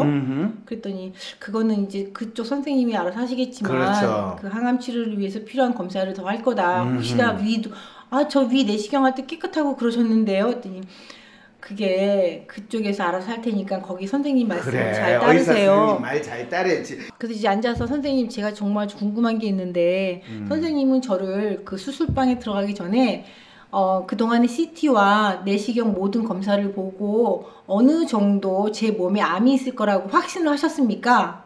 라고 질문을 했어요. 미리 어쨌든 상황은 끝났지만 도대체 어떤 생각을 하시고 그렇게 복강경까지 받는지가 궁금해서 그랬더니 그 선생님 하시는 말씀이 본인은 아무리 심증이 간다 하더라도 조직검사에서 페이퍼에 암이다라고 진단이 나오기 전에는 암이란 말을 안 하신대요. 절대로 안 하신대요. 그래서 그분은 진짜 진정한 공무원의 마음으로 환자를 보시는 분이에요. 매일 암 환자를 만나는 의사 선생님의 입장에선 금옥님의 피검사 결과로 확인되는 높은 암 수치와 CT상 정확히 보이지 않으나 존재하고 있는 문제적 그것을 암이라고 예상하기 좋았을 것이랍니다. 하지만 모든 수술이 끝나고 페이퍼에 딱 암이라는 글자를 보기 전까진 그는 아무 말도 하지 않았습니다. 물론 환자가 질에 겁을 먹게 할 필요가 없다고 생각했을 수도 있을 듯합니다.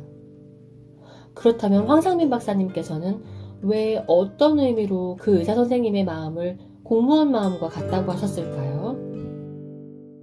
이를 이해해 보기 위해 현대의학에 있어 진단의 의미가 무엇인지 설명하는 미국 외과의 아툴 가완디의 이야기를 들어보겠습니다.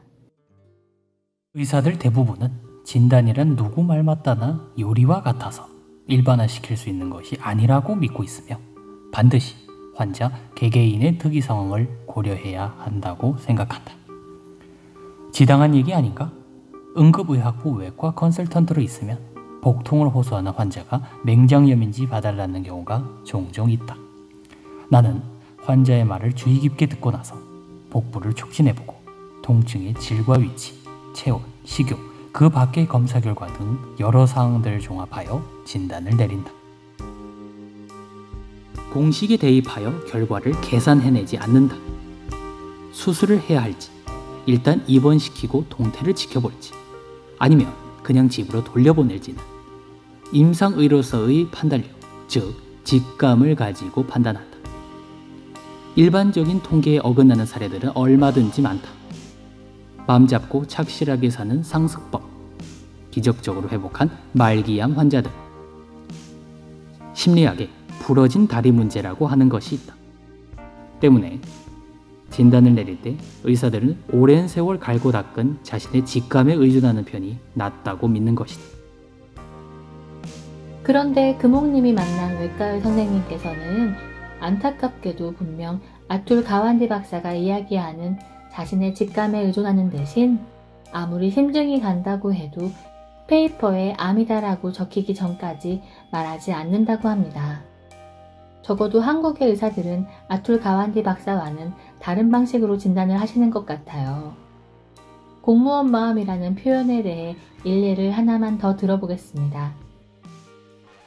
지난해 가수 보아의 오빠 권순욱 씨는 복마감 사기임을 고백하며 자신이 만난 의사들의 차가운 태도에 대해 비판했습니다.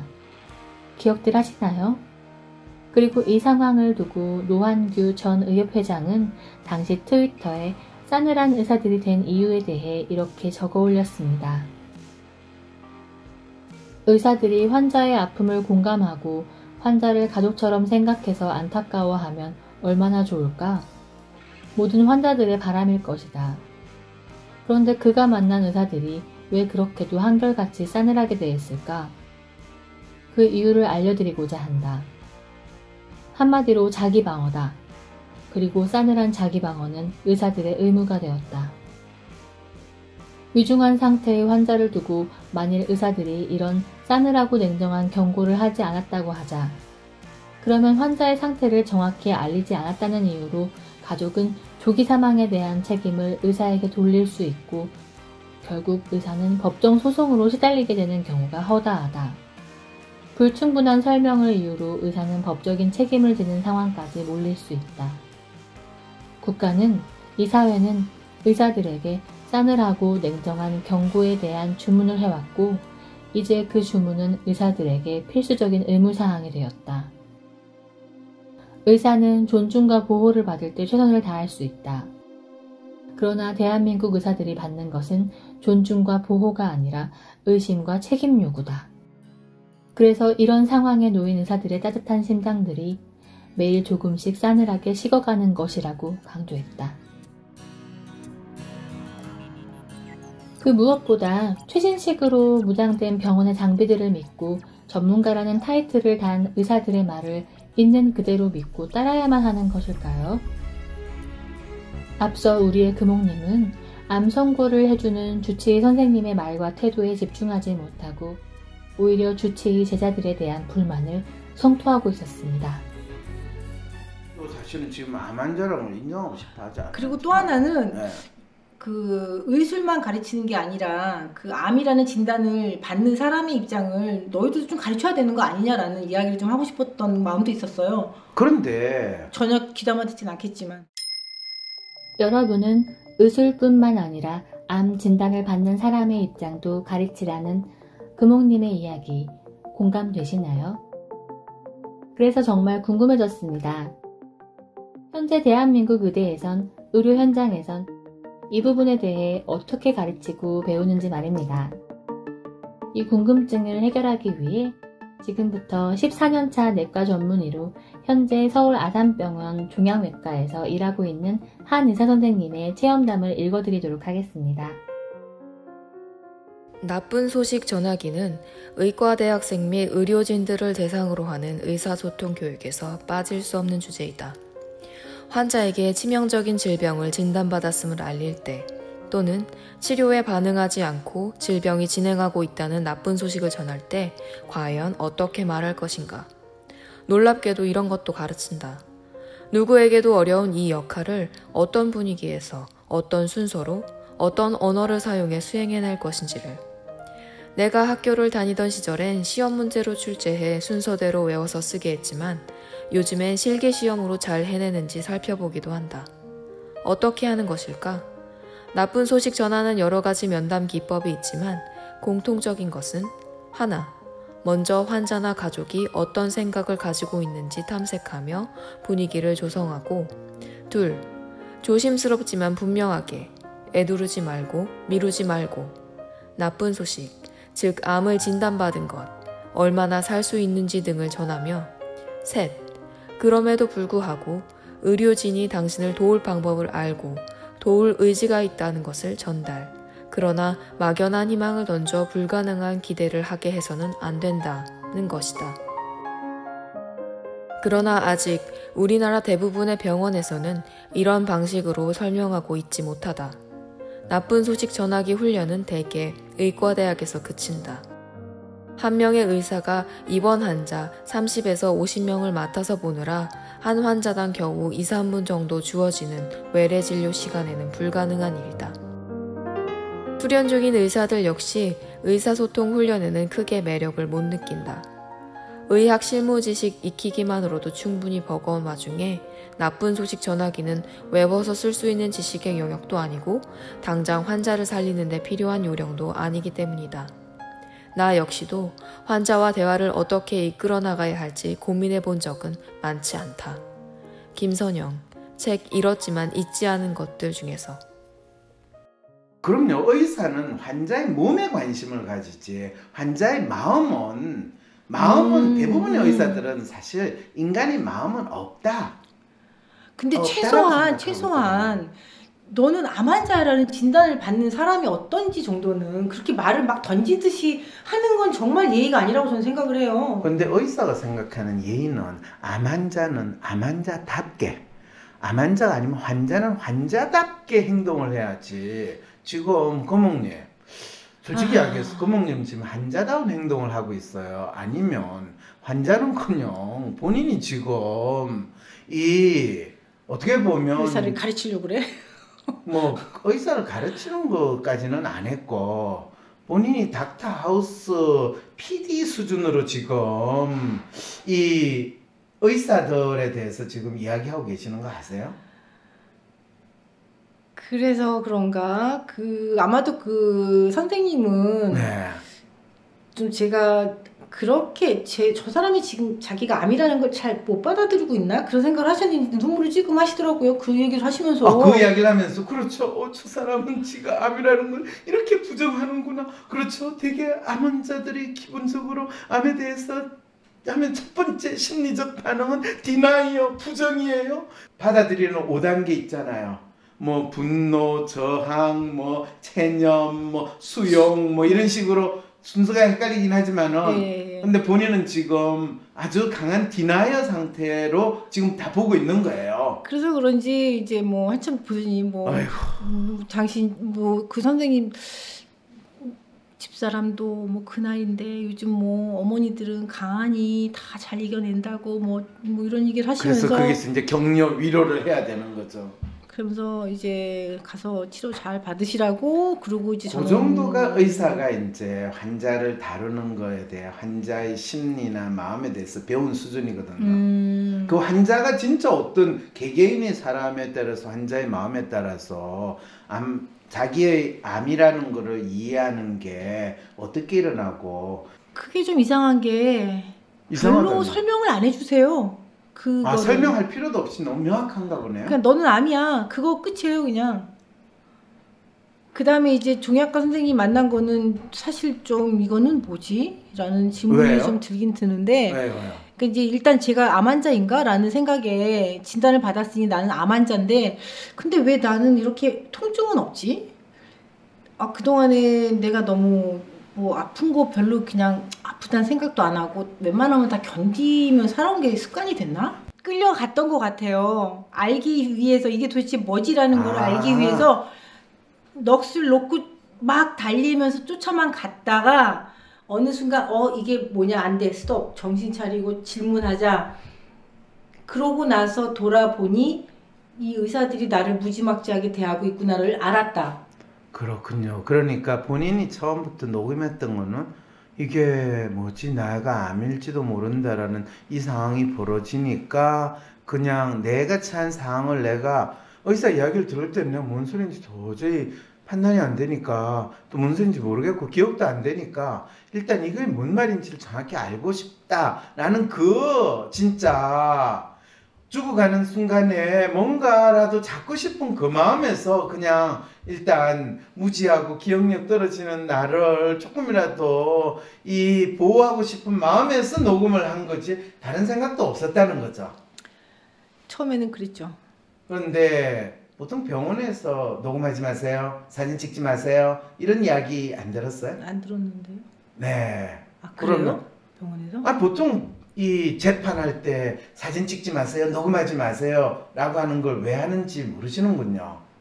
그거는 다 거기에 피고인의 인권을 보장하기 위해서라고 하는 게 아니라 판사의 삽질을 결코 드러내지 않겠다라는 절박한 최후의 시도가 사진 찍지 마세요, 녹음하지 마세요 라고 이야기를 하는 공권력의 자기 방어술이라는 거 아세요?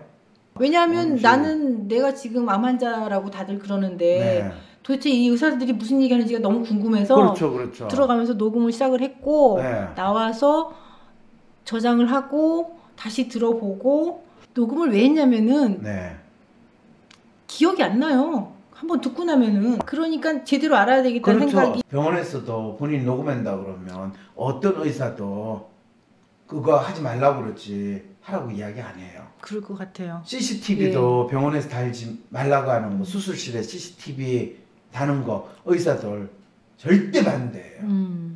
그래서 CCTV 안 다니까 의사 대신에 의료기기 영업사원이나 수술해도 아무도 모르는 거잖아요. 지금 본인이 내일 죽을지 1년 후에 죽을지 10년 후에 죽을지도 모르는 상황에서 상황인식이 안 되는 게 무지막지한 거지. 네. 지금 녹음을 해야 되느냐 말아야 되느냐 이미 본인은 녹음까지 다 해놓고. 다 해놨어요. 아니 저는 그래도 의사들이 저를 굉장히 그 치료를 해주기 위해서 애를 쓴다는 생각을 했었죠. 이 전까지는. 이제부터는 그렇게 된 것 같아요. 믿고 싶어서 애를 쓰신 것 같아요. 그 지금까지 말씀드린 복강경 시술을 하고 거기까지는 나를 치료를 하신다라고 저는 믿었어요. 네. 그런데 그 이후에 이제 벌어진 상황이 이게 뭐지? 무지막지하다는 표현이 맞네요. 거기서부터는. 네, 저는 정말 믿었어요. 예. 자애롭고 진짜 사랑이 가득하고 또 헌신적이고 환자를 생각하고 봉사를 하고 인간성을 존중하고 네네. 이렇게 생각했는데 그렇게 봐야 된다고 생각하고 그런 줄 알았어요. 그런데 의사분들이. 본인이 이제 의사와의 대화를 녹음하는 그 순간부터 무지막지한 걸로 변하는 기적이 일어난 거네요. 아니 그 녹음한 거부터가 아니고 제가 좀 더 이제는 뭐지라는 거를 좀 더 파보기 시작을 한 것 같아요. 질문을 던지고 의문을 가지니까 내가 너무나 당연하고 어쩌면 저분의 좋은 선의로 내가 저분의 헌신적이고 나에 대한 사랑과 관심으로 보여줬던 행동이 나에 대한 관심과 사랑이 아니라 저분이 믿고 싶은 거를 확인하기 위해서 저분이 노력하는구나 그 활동이라는 거를 알게 됐다. 지금 이 말씀을 하시는 거예요? 그렇겠군요. 예. 오랜 옛날 사람들은 병에 걸린 사람을 두고 그가 신의 저주를 받았거나 사악한 영혼의 지배를 받는다고 믿었습니다. 그리고 그 믿음은 병든 이를 치유할 힘을 가진 존재를 신의 대리자인 성직자로 규정할 수밖에 없게 하였답니다. 아픈 사람을 악한 존재로 보고 그 치유를 성직자에게 맡겼다는 것. 그것이 우리가 오늘날에도 종종 보고 듣는 신들린 사람과 퇴마라는 치유의식의 실체입니다. 이후 개신교의 등장으로 인한 종교혁명과 과학의 발전으로 교회의 권위와 권능에 기댄 병의 치유를 또 다른 직업인이 할 수 있게 되었습니다. 바로 의사들의 등장이지요. 의사들은 의과대학을 만들어 인간 몸의 병에 대한 연구와 치료를 담당하는 전문 직업인으로 등장하면서 과거 교회가 가졌던 병의 치료에 대한 권위를 의사가 가지기 시작했습니다. 의사들은 몸에 나타나는 증상을 병이라고 지칭하고 이름을 붙이지만 여전히 이런 병의 증상들이 나타나는 것에 대해 질문하는 것은 교과서로만 배우는 상황이었답니다. 의사들이 교과서로 배운 질문들은 바로 금옥님이 자신의 아픔, 자신의 암이라는 병에 던지는 질문들이었어요. 어째서 이런 증상이 나타날까요? 그리고 왜 지금일까요? 이 병은 도대체 나 자신에게 어떤 의미일까? 그리고 왜 지금 나에게 이런 아픔이 병으로 나타나는 것일까?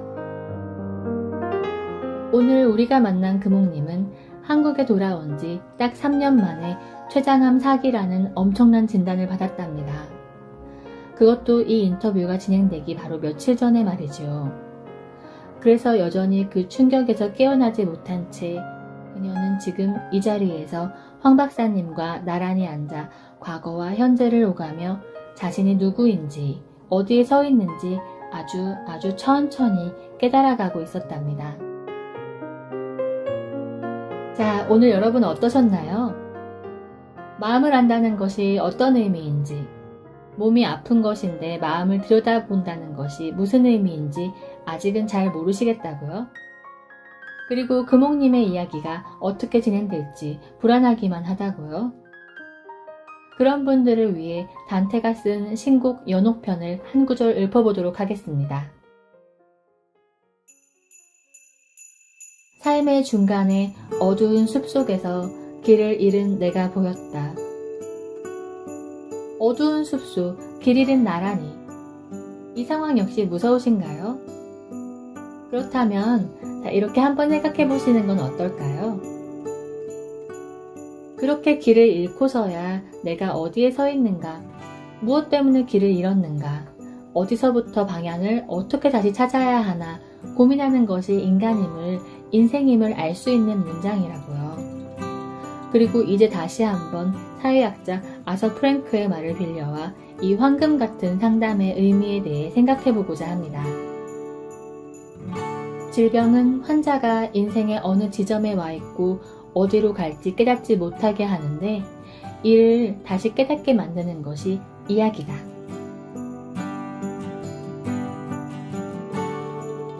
그럼 지금까지 시청해주셔서 감사합니다. 내일 이 시간에 다시 만나 뵙도록 하겠습니다.